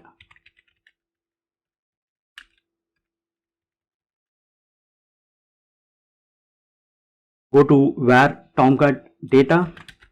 So now we should be able to see our data what we have created in the first container, because we have shared the same volume to all the containers. Yes, I am able to see it, which means this volume is shared across your containers. Let me create one more file from the second container, that is demo file2 to ls. Both the files are exist. Log out from here and go to the local path on your worker 1, that is data. Let's see whether the data is exist or not. Yes, it is there. This is our second scenario, that is how to share a same volume to all containers within a pod. Now the third scenario is how to assign a dedicated volumes to each container in a pod. Instead of sharing a common volumes to all the containers, let's have a dedicated volume for each container. You can have a dedicated volume for Engines, and you can have a dedicated volume for the second container, that is Tomcat. Again, open your deployment file. Since we are going to create a dedicated volume for each container, we cannot have the same name. So let's use volume 1, and this volume 1 I'll be using for the first container, and also let me change this to data 1, so we'll not have any confusion. And again, create one more volume specification. Let's rename this to 2, and this volume I will be using for the second container. And as I said before, this name should be exactly as you have specified it. You have to use either volume 1 or volume 2. Mount path doesn't matter. Obviously that volume 1 will be get mounted on where Engines data. Here it should be 2. Save and exit from here. Let's apply these changes. Let's see where the pod is running. It is now creating on worker 2. This is my worker node. If you see, I have data 1 and data 2. So the deployment file, I've created the data 1 and data 2. Let's log in and create some data.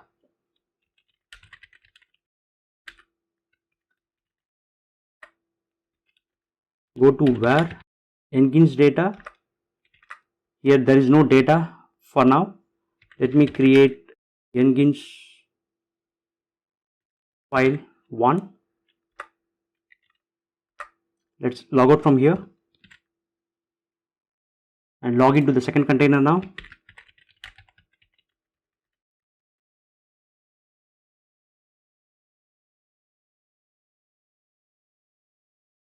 Go to where Tomcat data. I'm not able to see the data written on the first container since it is not a shared volume, it is a dedicated volume. Let me write some data from here. Tomcat file 1. Log out from here. So we're back to a worker 2. See, you have data 1, data 2, ls data 1. What you can see in this directory. So the data you have written from container 1 is available on data 1, and the data you have written on the second container, that is Tomcat file 1, you are able to get it on the data 2 directory, which means you have created and assigned dedicated volume to each containers. So our scenario 3 is also completed. Let's move on to the fourth scenario. How to assign a shared volume across all pods running on different worker nodes. Here is the tricky part.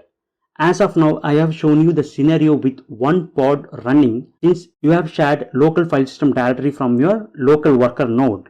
Let's say if you have a 2 running pod in 2 different worker nodes. Each pod will use its local file system directory from your worker node. So let's say your pod 1 is running on worker 1 and pod 2 is running on worker 2. So the pod 1 running on worker 1 can use data and write data only locally within your worker node 1, which means data cannot be accessed to the other pod running on worker 2. Similarly, pod 1 cannot access data written by pod 2. So host path or local type can be used only when you have one pod. But when you have multiple running pod, And also, if you want to have a shared volume across all your parts, then you must go for other types. You should not go for MTDAR, you should not go for host path or local.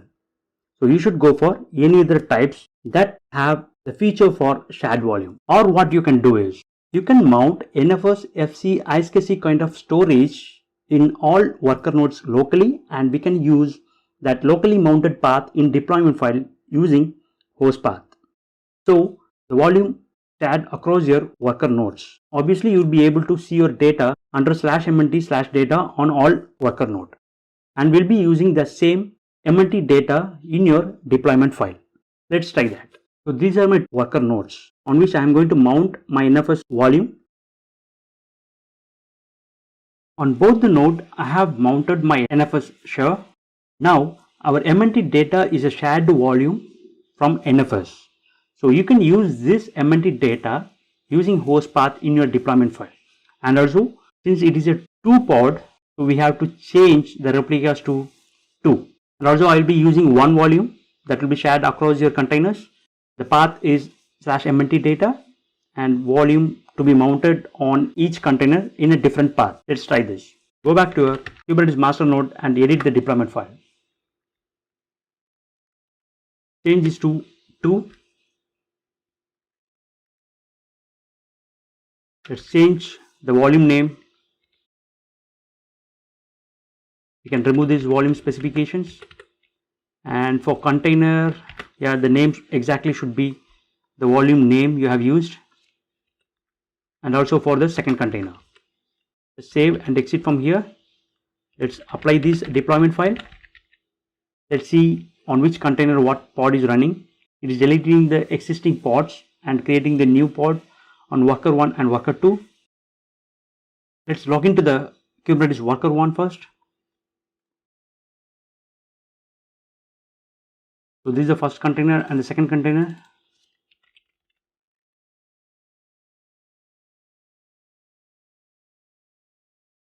It is a Nginx, so the directory should be Nginx data. Let's write some data from this Nginx container. Nginx worker 1. So data is there. Let's log out from here. Login back to the second container. Go to where Tomcat. We have used a single volume, that is a shared file system from the NFS. Obviously, all containers would be able to see the data as per our deployment file. So I should be able to see the data what I have written from the container 1. Let's write some data from this container. Tomcat from worker 1. So there are 2 files been created from worker 1. Let's log out from here and go to worker 2 and check out the running containers. Let's log into the first container running on this worker 2.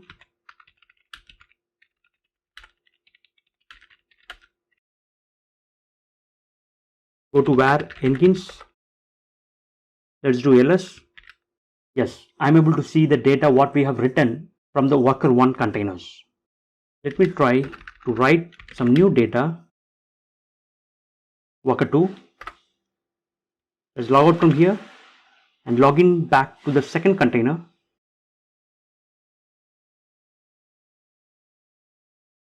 Go to where Tomcat. I'm able to see the 3 datas. Now we have 4 datas. Let's log out from here. Go back to worker 1. You can log into any other containers. Let me log into the Tomcat. Go to where Tomcat. So I'm able to see the data we have written on the worker 2. So our fourth scenario is also completed, that is to assign a shared volume across all pods running on different worker nodes. This is a one solution I have used through NFS. You have a different options available that Kubernetes supports. What is Kubernetes persistent volume? As per the official Kubernetes website, A persistent volume is a piece of storage in the cluster that has been provisioned by an administrator, statically or dynamically provisioned using storage classes. Which means, in simple words, persistent volume is a solution to store data of your containers permanently even after the pod is deleted or it is rescheduled to other worker node. What is Kubernetes persistent volume claim? A persistent volume claim is nothing but it's a request for the storage by the administrator or a user. Let's say if you want 5 GB for your pod, then you have to give a claim request to the Kubernetes cluster. If Kubernetes cluster having some persistent volume that matches your claim request, then it will allocate the space to your pod. Now you may have a question that how it is different from other Kubernetes volume types. Let's say you have multiple pods running on two different worker nodes and you use host path. Your data written by pod 1 running on worker node 1 will resides only on the local file system of worker node 1 and that cannot be accessed by pod 2 running on worker node 2. Similarly, pod 1 cannot access the data written by the pod 2 which is running on the worker node 2, right? Since host path is a volume type that writes data only on your local file system of your worker node, so it is not kind of a shared volume. The other example is, let's say you have one pod running on worker node 1 and your pod is writing some data, which means the data will be resides only on your local file system of your worker node 1. But due to some reason your pod is rescheduled to run on worker node 2. How about your data written on worker node 1 that will not be available on worker node 2? Since your data is written by the pod only on the worker node 1. Again, this is not a shared volume. To overcome this situation, we must have a shared volume that should be accessible across all your worker nodes only when the pod needs it. So Kubernetes itself that supports this kind of a shared volume using persistent volume and persistent volume claim at the Kubernetes cluster level. But there is an traditional method to have a shared volume across worker nodes at the operating system level by mounting some volume through NFS, FC, iSCSI that can share the same volume. This is also an option, but this is at the OS level, not at the Kubernetes cluster level. As I said earlier, Kubernetes itself that support this kind of shared volume using persistent volume and persistent volume claim. Before I explain you how to create these persistent volume and persistent volume claim, we must know that what is actually happening in persistent volume and how it works. In a legacy infrastructure environment, when you need additional storage space to your server, you will reach out to the storage administrator for the space. So there would be a storage administrator who allocates some storage space to a server as you requested. Similarly, in Kubernetes, persistent volume is a resource type through which you can get your storage space allocated to your Kubernetes cluster first. Let's say you got some 50 GB or 100 GB persistent volume allocated to your Kubernetes cluster from your storage. Obviously, that should be through any one of the Kubernetes volume types. You have to use either iSCSI, FC, NFS or any other cloud storage providers from which you can claim some space you want for your pod using persistent volume claim. Persistent volume is to get the storage space from your storage devices or cloud providers. Persistent volume claim is something like you claim some space you want for your pod. Now your persistent volume will allocate the space you have requested using persistent volume claim only when it is finding the suitable object. Once your persistent volume is accepted to give the space you have requested through persistent volume claim, then you can use the volume claim in your deployment. Hope you are clear with the concept and idea of the persistent volume. Let's see how to create the persistent volume. At first, you have to create a YAML file for the persistent volume to get the storage space for our Kubernetes cluster. Then we have to create a YAML file to claim the space that you want for your pod using persistent volume claim. At last, you can define the persistent volume claim in your deployment file. These are the 3 steps you have to perform in order to use persistent volume and persistent volume claim. Already I have a Kubernetes cluster been configured and I have a single pod running on worker node 1 with 2 containers. And this is the deployment file I have used for my pods. It doesn't have any volume specification. So let's create persistent volume first, then we'll create the persistent volume claim, and finally we'll define the persistent volume claim in this deployment file. In order to create the persistent volume, you must have the data of your storage, whether it is from the NFS or FC or AWS or Azure disk, whatever it is, you must have the details of it. For this demo, I'll be using an NFS server that acts as a storage and exporting a volume named called NFS data from this IP address 1.7. Already I have these many persistent volume files being created for each pod. Currently running pod is eBay. So this is the PV I will be using it. The file should be like this. API version and the kind is persistent volume, and metadata, that is the name of the PV, and the actual specification, that is the capacity is 20 GB, because I know the size of the NFS volume, and you have to mention all these details, that is volume mode, access modes, persistent volume reclaim policy, storage class name, and mount option. Since it is a NFS, so I have to use the NFS version, that is 4.1, and the NFS type with path and server. You have to be very careful while using these options. These are very important options you have to use. The reclaim policy is nothing but it tells the cluster that what to do with the volume after it has been released of its claim, because you will be giving the claim request for the pod. Let's say you have deleted the claim or the purpose of the claim is over, then this policy will tell the cluster that what to do with the volume. Currently it supports three types of reclaiming. One is retain, the second one is recycle, and the last one is deleted. Kubernetes supports three types of access modes, that is read write once, read only mini, and read write mini. So these are the options I have used. Let me check, do I have any other existing PB? Doesn't have anything. So let me apply these persistent volume changes. So this PV is created, eBay PV and 20 GB, read write once, the policy is recycle and status is available, and the claim is nothing but nobody have claimed this, and storage class name I have used eBay storage. So we must create a file for persistent volume claim to claim some space from our Kubernetes cluster storage. The file should be like this. API version, kind, this time I use persistent volume claim, and metadata, nothing but the name of the persistent volume claim, I just use my claim, and the actual specification, which persistent volume storage class you are going to claim it. So I claim eBay storage class name and access mode, read it once, and storage 20 GB. So claim can be given from the Kubernetes cluster only when it is finding the suitable storage class name and access mode on the Kubernetes cluster level.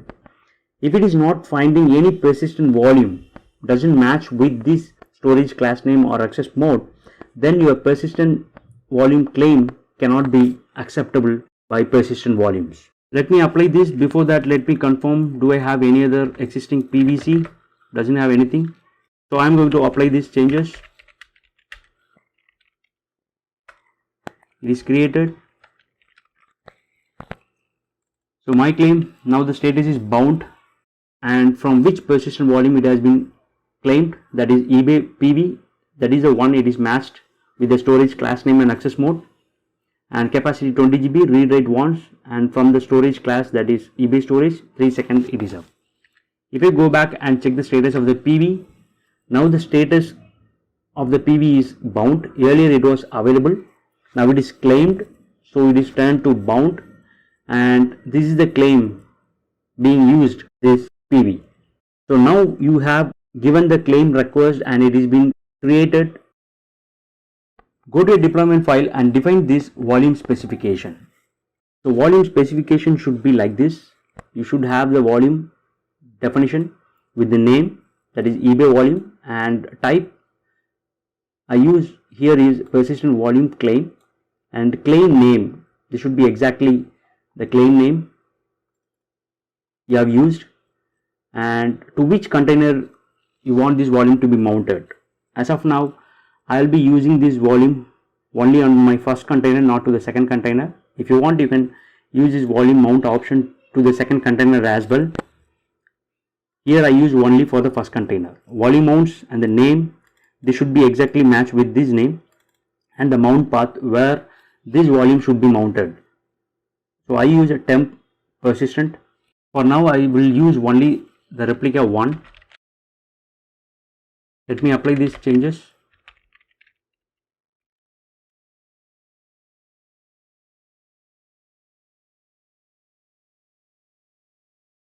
Now the pod is running on worker node 2. Let me describe this pod to check whether the volume is defined or not as per the deployment file. So it has used the volume claim as we have given in the deployment file. So the pod is running on Kubernetes worker 2.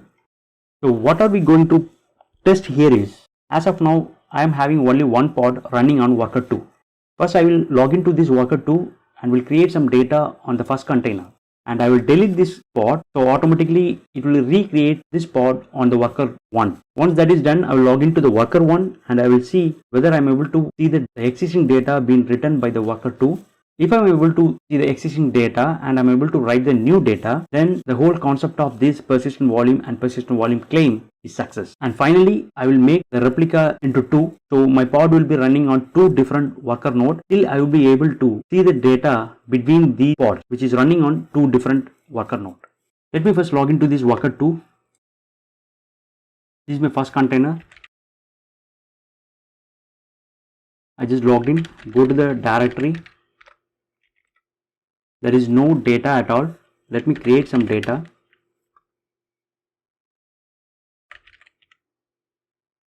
Worker 2. It is created. Just log out. Let's delete this pod. So as per the deployment file, automatically this will create the pod again. As expected, this time it is creating the container or worker 1. Earlier we have written the data from the worker 2. Let me log into the worker 1 at this time. Go to the first container. Persistent, do ls. Yes, I am able to see my data. Even the pod is rescheduled to other node. The test 1 is success. Let me make the replicas into 2 so that 2 different pods will be running on 2 different worker nodes. Since it is a kind of a shared volume, I should be able to access these data from 2 worker nodes. Make these replicas into 2. Apply the changes.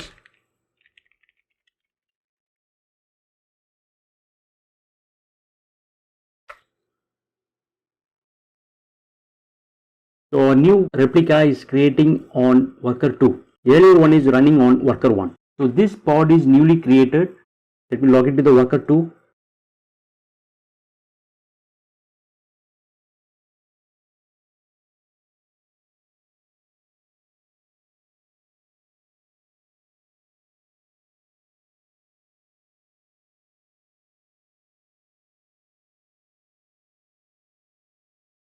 Did you see this?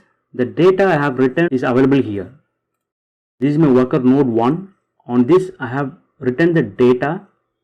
So these are my 2 containers of a pod running on 2 different worker nodes. Let me write some data over here. This is worker 2 actually. So worker 2 data 1. Go to the second worker node, do ls. I am able to see the data. Let me write from here worker 1 data 1. Go back to the second worker node, do ls. Yes, I am able to see the data. Since it is acting as a shared volume, as well as it doesn't matter even if you are running one pod or multiple pod running on different worker node, all worker node will share the same volume. That's it. This is how you have to create the persistent volume and persistent volume claim, and you can assign to the pods. On some Kubernetes version, especially on AWS Kubernetes cluster, this particular metric server is not available by default. So if you use kubectl top command to monitor performance of nodes or pods, then you will end up with error like error from server could not find the requested resource, something like get services heapster. So which means your Kubernetes cluster doesn't have any metrics collector. So in order to monitor CPU and memory performance of pods or nodes, then we must have some metrics collector component should be installed. Earlier we have used heapster component, but this has been deprecated now from Kubernetes end. So they have some new release called metrics server, and this is the component we are going to install now to find out the current usage or utilization of your nodes or pods. First go to google.com and then type Kubernetes metric server, and this is a GitHub page where you will have related packages and instructions to install it. Installation is pretty straightforward, so just scroll down and here we have the command. Just copy and go to your system from where you manage your Kubernetes cluster, right?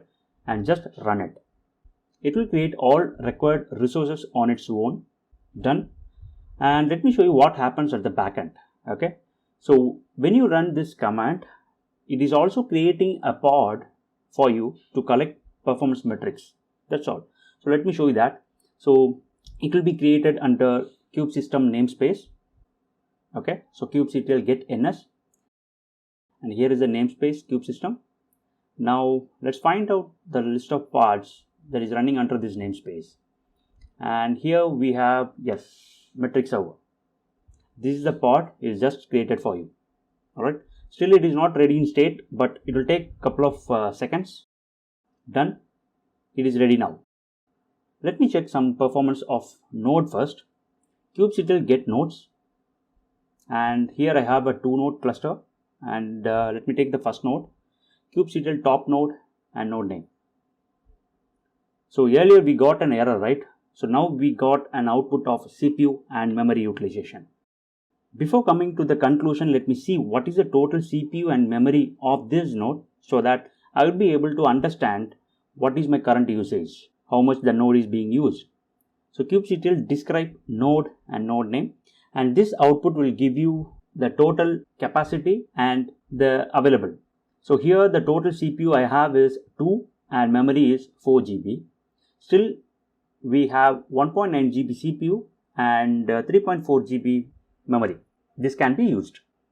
Okay, let us see the performance. So current CPU usage, it is showing like 59 M, which is 3% CPU of my node, and memory usage is 597 MP, that is 17% memory of this node. So this is the overall usage of this particular node. And similarly we can see the usage of pods. I have a namespace called develop where I have some pods. kubectl-n develop get pods. So let me put top for this pod. kubectl-n develop top pods and the pod name. This command is showing me that this particular pod is using my 3 MP of CPU and 62 MP of memory. Let me see how much of memory or CPU been reserved to this particular pod. For that I am using describe command.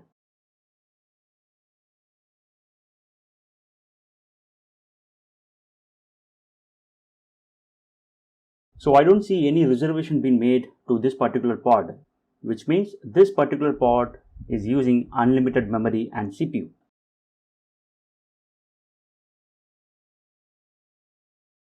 First thing, to find the resources, how much it is reserved, find the node where the pod's running. So this is the pod currently running on my Kubernetes cluster, that is bus app. If I put top command for this pod, I'm able to see the usage of CPU core is 3 M and memory usage is 63 MP. If you don't know how to monitor the Kubernetes performance of CPU and memory, then please watch our other video where I have explained how to monitor the resources. I will give you all the links related to this in the description. Please have a look. Okay, let me see on which node this particular pod is running. So this is running on this node. So I am using the command describe node to find the resource, how much it is reserved. So this is the namespace and this is the pod. Currently the CPU request, CPU limits, all these values are set to 0, which means CPU and memory is not reserved for this pod. And here is the total pods are running on this node, and this is the CPU column where you will have two options, request and limits. I will explain you what is request and limits in the coming slides. And this is the memory request and limits column. Here at the bottom you could see overall values and percentage of CPU and memory reserved on this node. So CPU is 210 M, that is 10% of this node, and limit is 0. So it will give you the total value and the total percentage of what you have reserved. And memory, if you see, it is showing 5%, and here at the request side it is 5%, and memory everything is 0. So obviously then the overall value of limit is 0. Let me show you how to reserve it. Edit your deployment or STS file of your pod, and here is the deployment file for my pod. Let me open it. Here go to container specification and let's start allocating the resources. Under the container image, as every other parameters, you can use a new parameter called resources. Then we will have two options, request and limit. Request is nothing but a minimum value of CPU and memory you can specify that will be reserved, and limit is a maximum value your pod can use it. It cannot use beyond the value you have specified in the limit. So properly align it and follow this YAML syntax. So under request, you can give CPU and memory. Similarly, you can give it under limits. Before giving these values, you must know how much resources available for free to use. See here, currently we reserved only 10% of CPU and 5% of memory as a request. But my total memory of this node is 4 GB and still I have 3.4 GB. It can be used, but you must follow some threshold value. You should not reserve beyond that value for any new pods. Let's say I'm going to have my threshold value in my environment like 75% or 80% of the resource only can be used from this node. You should have some threshold value. You should not reserve beyond that value. Okay. Don't reserve more than that. It is always good for your node and your pod performance. If you reserve more than that threshold value or more than 100%, then that will be overcommitted. So just see how much you have free and reserve it accordingly. So I have 3.4 GB. So go back to your deployment file. Let me put 50M in CPU as a request value and 512 MI in memory request value. Okay. Here you have to use bytes in I. And CPU limit I use 100M and memory limit 1024 MI, that is 1 GB. All these options are optional. If you didn't use any of these values, then that particular value will be set to 0, which means it will be unlimited. Okay, let me apply these changes. See the pod status. New pod is creating with new changes so that the old pod will get terminated. Now put describe command to the pod to see whether the reservation is happened or not. Yeah, if you see here, I could see the values that are reserved.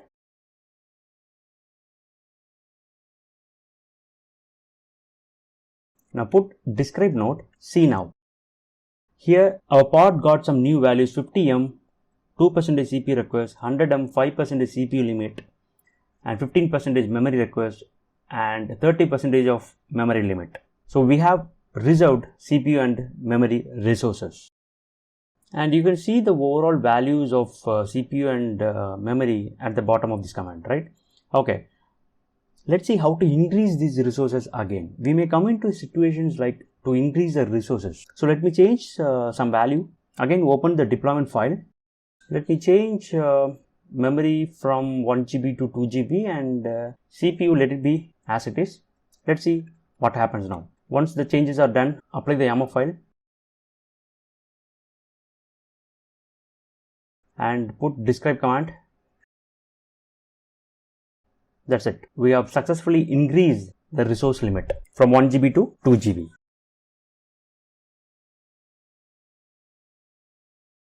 What is Kubernetes Ingress? Kubernetes Ingress is also a Kubernetes resource that allows access to your Kubernetes service from outside the Kubernetes cluster, which means that routes traffic using some collection of ingress rules where we defined which inbound connection should reach to which target services. You may have a question now that how the Kubernetes Ingress is different from other Kubernetes services, or what is the difference of Kubernetes services versus Kubernetes Ingress? Because Kubernetes services also helps us to access our application from outside the cluster, right? Yes, but Ingress do a lot more than Kubernetes services. Why? Because it is a single resource that helps us for load balancing, name-based virtual hosting, and SSL terminations, and more. Let's take an example to understand the difference of Kubernetes Ingress versus Kubernetes services. This architecture is without Ingress controller. Here you have some application being hosted running within your cluster, And if we want to access it from outside the cluster, what would you do? You will create a service to expose the application, either node port or load balancer to expose the application. Here in this diagram, we have used load balancer to show you for each applications. After this is exposed, you must add these into DNS for name resolutions with A record or CNAME record. If you have multiple domains with multiple DNS records for all applications, then you will have multiple entry point to your Kubernetes cluster. For example, if I have these three domains, sales.lanaticate.net, purchase.lanaticate.net and examples.site1.com. These are similar domain with subdomain sales and purchase, and these are completely the different domain. All these are pointing to my single Kubernetes cluster with multiple entry point. How about if I have a single entry point for all applications that forwards the traffic to the respective services as like our regular proxy servers in a Kubernetes cluster?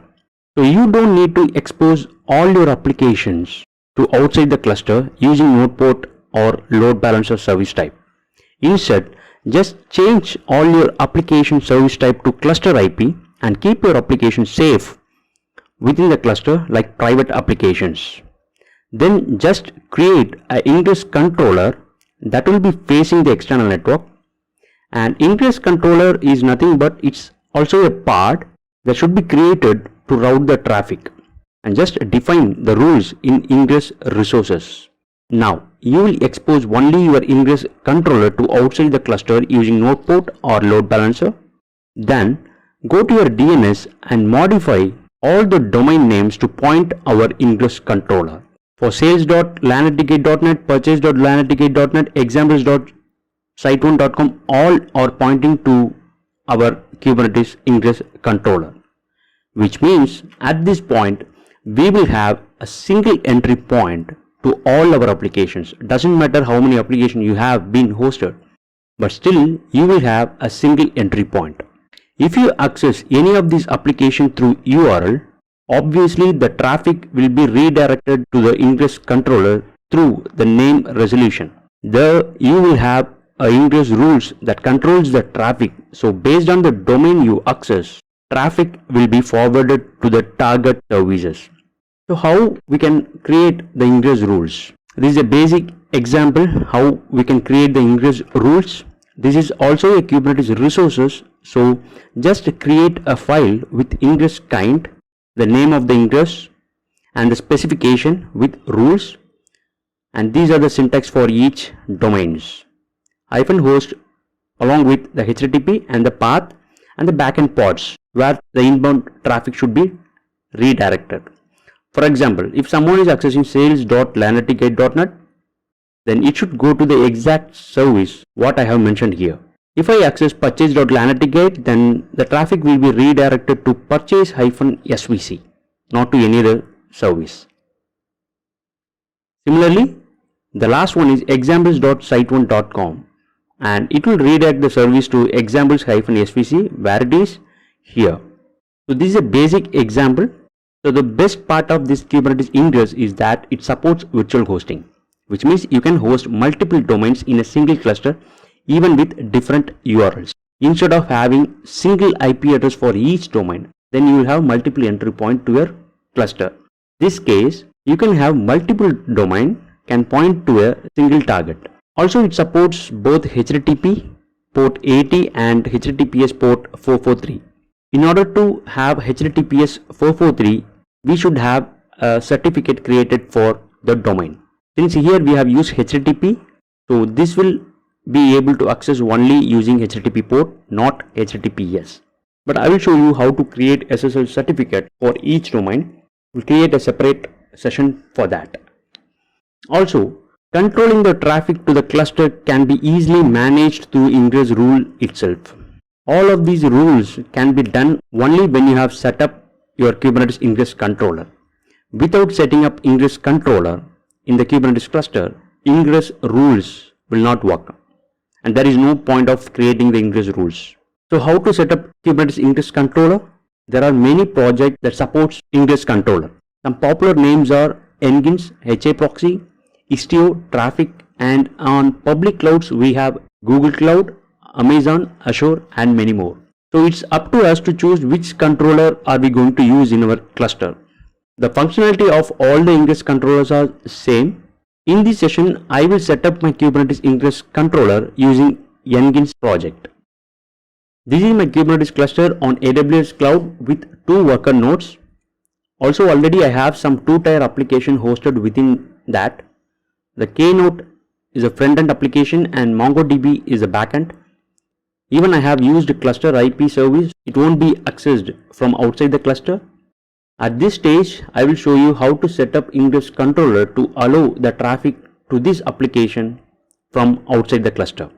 And these are the default namespace being created by Kubernetes itself. If I set up Kubernetes Ingress controller, we will see a dedicated namespace for the Ingress controller. So all these deployment files of Ingress controllers are available in GitHub. As I said before, I am using Nginx. Check out the deployment files from Git repository, and this is the Git repository of Nginx controller. Similarly, you will have for other projects as well.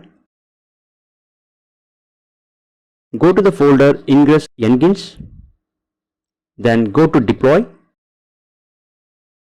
then go to static, then provider. Here you have many kind of environment. So I use AWS since my cluster is on AWS environment. Here you have 2 YAML files, deploy TLS terminations and deploy.yaml. So just apply this YAML. This is the complete manifest file to deploy our Kubernetes Ingress controller. kubectl apply -f deploy.yaml. So it is applied. List out the namespace. See, I have a new namespace being created for Ingress Nginx. Let's check the pods within the namespace. We have one Ingress controller pod along with the supporting pods. Check out the services. Obviously, this controller should be exposed outside. So this Ingress Nginx controller using the service type called load balancer, and we have got the external IP from ELB, and this is the external IP we have to use in our DNS to point our any domains. So it can be used to access our any applications hosted within our Kubernetes cluster from externally. Use curl command to test the URL. It is not resolving since it will take some couple of minutes on DNS for name resolution. Now it is resolving. Let's create some Ingress rules for application testing. Use kubectl get ingress to list the Ingress rules. Yeah, I know I have no Ingress rules I've created. So I have a sample file to show you this demo, that is ingress.yaml. So make sure all your applications are using the cluster IP service type and the port that is listening to. Here the K-node is the application I'll be using as a front end, and the service name is K-node and the port it is listening to 80. Now open the ingress.yaml file. Let's create some rules. So these are the rule section where we have to define the host. Here I have created 2 host rules. One is for K-node 111.lanaticguide.com and the other one will be K-node 222.lanaticguide.com. I will make the changes accordingly. Now you have to edit your DNS for the domain name K-node 111.lanaticguide.com, and that should point to our ELB. Similarly, the other domain K-node 222.lanaticguide.com also should forward to the same ELB. If the user is accessing this domain name through URL, then the traffic will be redirected through your DNS to our ELB. From there, based on the Ingress rules we have defined, will be redirect the traffic to the respective service name. Here we have used a K-node and the service port is 80. On both the host definition we have used a K-node. So when you are accessing K-node 111 or K-node 222, both will be redirected to K-node services. If you have a different services, for example purchase or sales, then you have to define the rules like this. Somebody is accessing purchase.lanaticguide.com, then it should redirect to the service purchase. Then sales.lanaticguide.com, that should go to sales. And also we can configure the URL pages like lanaticguide.com/purchase. If somebody accessing using these URL pages, then also that will be redirected to the exact services. And also we can configure multiple domains. Based on the host name you are giving here should be configured in DNS. Don't forget that. So let me change back to my old domain because I have configured in DNS only for Keynote 111 and Keynote 222. So I can show you that demo with this domain name. Also I have only the service been exposed, that is Keynote is the front end. So I'll be using for both domain to that service. Just save and exit from here and use kubectl apply -f and ingress.yaml. So it is created. Use kubectl get ingress to list out the ingress rules. The name we have given in the YAML file is demo ingress and the list of hosts are been mentioned, that is Keynote 111 and Keynote 222. Go to your browser and enter the URL Keynote 111.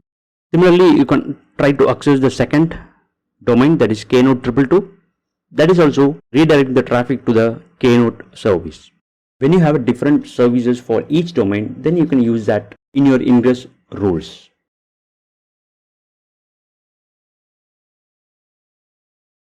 Already I have one application that is running on Kubernetes behind Ingress controller that works only over HTTP for now.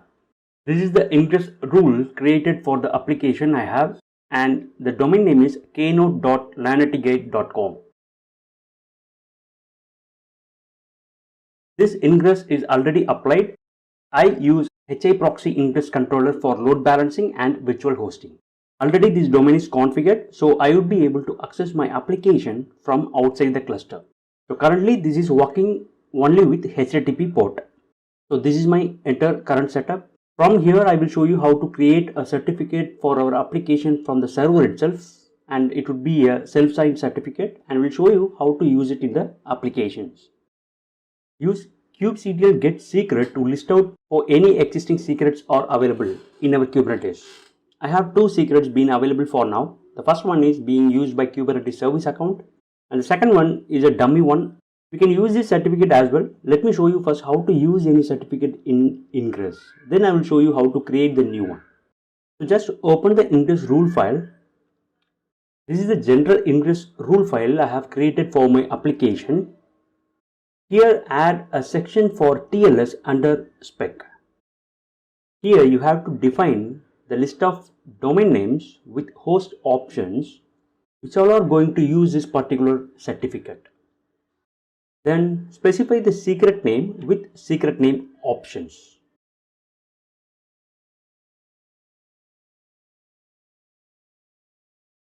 Here under this host you can define multiple domain name,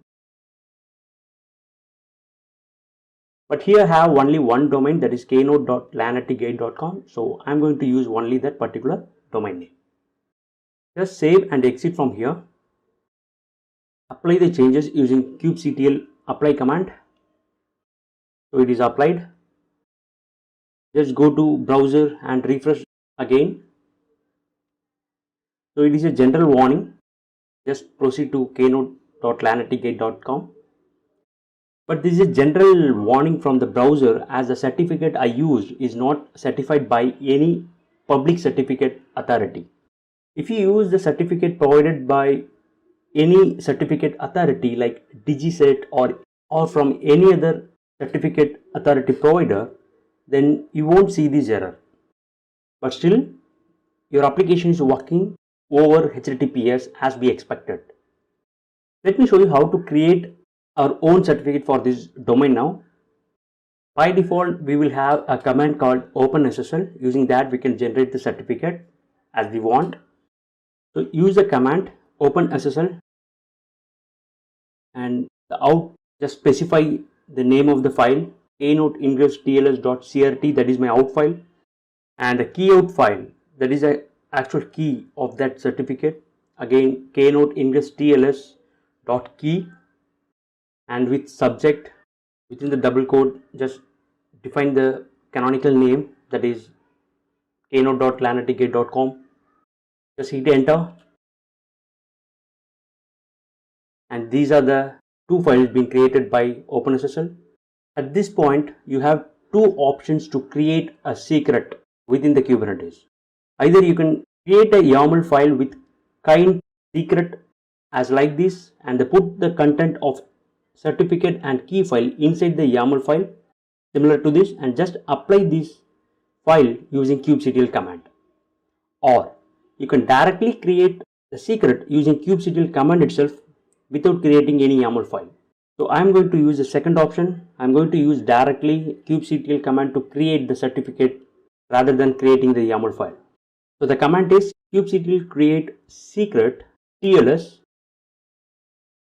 name of the secret, that is keynote index TLS, and on which namespace I am going to use it, that is I am going to use the default namespace, and key file with option -- key keynote index TLS.key, and specify the certificate as well using the option -- cert space keynote index.tls.crt. Just hit enter and use kubectl get secret to list out the secrets. So this is the secret we have created now, keynote index TLS. Let's open the index file we have used and just change the secret name to the new one, keynote index TLS. Just save and exit from this file and just apply the changes. So it is applied. Now you can go back to your browser and just refresh it. Again it works with HTTPS, but let us confirm which certificate is being used. So this is the certificate we have created now with 365 days and the domain name. If you still see our old certificate, you can just delete your index rule and reapply the changes. Surely your application will load with the new certificate. So this is how you can use your TLS certificate, or you can create your own TLS certificate and you can use it in your application to make your application to work with HTTPS. You will be able to manage your cluster using Web UI dashboard, through which you can perform tasks like you can deploy your applications, you can scale it, you can modify it, and even you can delete your applications, parts, services, and you can manage any Kubernetes resources as you do using the command kubectl. I have my Kubernetes cluster running on AWS Cloud, that is EKS, with 2 worker nodes, on which I am going to show you the demo by installing the dashboard, as well as I will show you by deploying and modifying some applications. Currently I have no space other than the default things.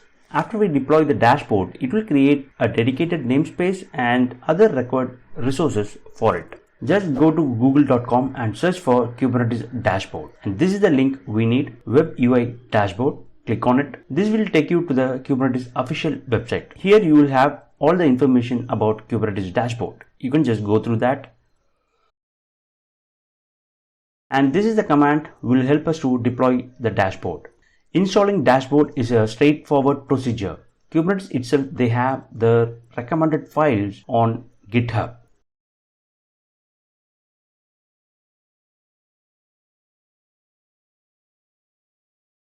And this is the file that will create all the resources that is required for the dashboard, like namespace, services, deployments, service account, and role-based accounts, etc. So straight away you can clone this repo and you can modify it if anything you want to change, or just install the YAML file directly using the kubectl command. So I am going to deploy the dashboard directly, and will change the service type from cluster IP to load balancer, since I want my dashboard to be available all the time. And I will tell you why do I change the service type in few minutes. So namespace, service account, cluster role, deployment, all the records resources are created now. Let's check the namespace. kubectl get ns. Yes, we have got a new namespace for Kubernetes dashboard. Let's see the pods running on this namespace, kubectl-n kubernetes-dashboard get pods -o wide. So 2 pods are running within this namespace. Dashboard metrics, that is for the metrics collector, and the Kubernetes dashboard is the actual pod. So both are running on 2 different nodes. Let's see how do we access the dashboard. For that we need to check the service type. By default the service type will be cluster IP. So it cannot be accessed from outside the cluster. So we need to expose the service. For temporarily, you can use kubectl proxy command when you want to access the Kubernetes dashboard only when you need it. And also if you don't want to expose the dashboard service outside the cluster. This command will expose your dashboard service for the time being until this command is running. But this dashboard can be accessed only from the node where you have run the kubectl proxy command. But I want my Kubernetes dashboard available from outside the cluster, so we must expose the service using load balancer or node port type. So let me edit my service. kubectl-n Kubernetes dashboard get svc. Yes, the default type is cluster IP. Then kubectl-n Kubernetes dashboard edit svc Kubernetes dashboard. Here you need to find the type and change this cluster IP to load balancer. So that's it. I have changed my Kubernetes dashboard service type to load balancer so that dashboard can be accessed from outside the cluster. Again, check the service type to make sure the service type changed to load balancer. Yes, it is changed, and also we have got the external IP from ELB since my cluster is running on AWS. And this is the ELB address through which we can access our dashboard. It will take a couple of minutes for the DNS change. Once the ELB is resolved in DNS, you will be able to see your dashboard from the browser like this. So in two ways we can log into this dashboard using kubeconfig file or join token. I'm going to use a join token method. For that we need to create cluster admin service account. So kubectl create service account dashboard -n default. So this will create the service account name dashboard within the namespace default. Then create cluster role binding. The command is kubectl create cluster role binding. The name is dashboard admin within the namespace -n default, and the cluster role equal to cluster admin and -n service account equal to default dashboard. This will add the cluster binding rules to a dashboard account that was created in default namespace. That's it. So the accounts are created. Now we need to get the joining token. So this is the command. This will help you to get the joining token. So this is a secret token. From this output, we just copy till your login prompt and paste it in the dashboard and click on sign in. You will be signed into the Kubernetes dashboard. And this is your dashboard homepage. At the left side, you will have all the options of resources to explore. At the right side, you will have those resources in details. Here you have pods, deployments, jobs. Nothing is there because my default namespace is selected. Within that, I don't have any resources. Here you can select your namespace and you can manage the resources. So let me select Kubernetes dashboard and go to deployment. See, we have two deployment. One is for metrics and other one is for dashboard. If I go to jobs, nothing is there. Let's go to pods. Yes, we have two pods, again one for metrics and other one for dashboard. Go to nodes. Yeah, two nodes I have. And let me go to overview of this namespace. So it will give you everything about the particular namespace I have selected. So everything is green, no failures on deployments, pods and replica sets. So if you want to make any changes of these resources, here you will have a settings about the resources through which you can manage your resources. You can scale it, you can edit, you can delete, whatever you want. Since it is a deployment, I see options like scale, edit and delete. Let me edit this. See, I get the entire YAML file to edit. Here you can make any changes as you do from the CLI using kubectl command. If you want to change replicas from 1 to 2, yes, you can make the changes and just click on update it. Even it tells you what is the equivalent command for these changes. It will execute it. So I'm not changing anything for this now, but I will show you how to deploy application in few minutes. On that, I will show you how to make these changes. If you select all namespace, it will give you overview of everything, or you can select particular namespace to manage it. Fine. Let's see how to deploy applications. At the top right corner, you have a plus symbol to create new resources. Just click on it. You can create any resources using these options. If you have YAML file,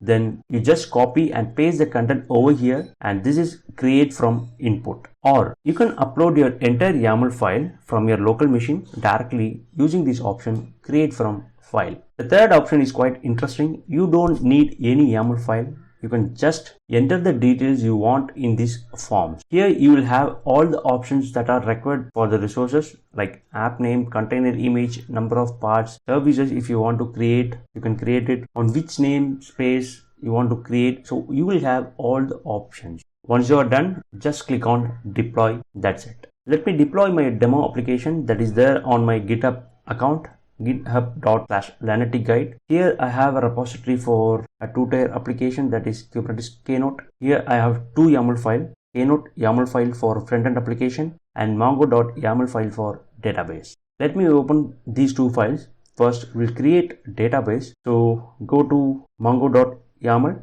copy the content and go to Kubernetes dashboard and paste the content over here in create from input option and just click on upload. But before that, let me choose the namespace default so that it will create these resources within the namespace. Click on upload. Once it is done, it will take you to the overview of it. Still pod is not ready, so it will take a few minutes to turn into green. Yeah, it is up now. Pod is running as expected. Let's go and create the actual front-end application Knote. Go to knote.yaml, copy the code, go back to dashboard, click on create new resource again and paste here. Let me change the service type to load balancer so that I will get a ELB address that can be used to access my application. Click on upload now. Wait for some time. Knote deployment is in progress. It is also created now. So let's find the load balancer IP from services to access the application. So this is the address it has got. DNS name resolution may take some time. Let me confirm it using nslookup command. Yes, it is resolved now. So we can access our application. That's it. This is my demo application. Through Kubernetes dashboard, we have deployed this application. Let's see how to do the modifications. So if you want to do any modifications like scaling the application, then go back to dashboard and find the respective deployment. Here, click on scale. It will prompt you to enter the desired replicas. Let me change this to 2 and click on scale. Now check the parts. It has got 2 pod for Knote itself. And if you want to change the replicas back to 1, again go to deployment and click on scale and reduce the number. Or you can edit the entire deployment and change the replicas. The second pod will be terminated now. So similarly, you can do any changes and you can manage any resources using this dashboard. How did you feel? Is it helpful? Appreciate our efforts in the comment section below. Hit like button, share with your friends about us, subscribe our channel to get further updates. Stay connected with us on social networking sites. For more free tutorials, visit our website www.laneticguide.net.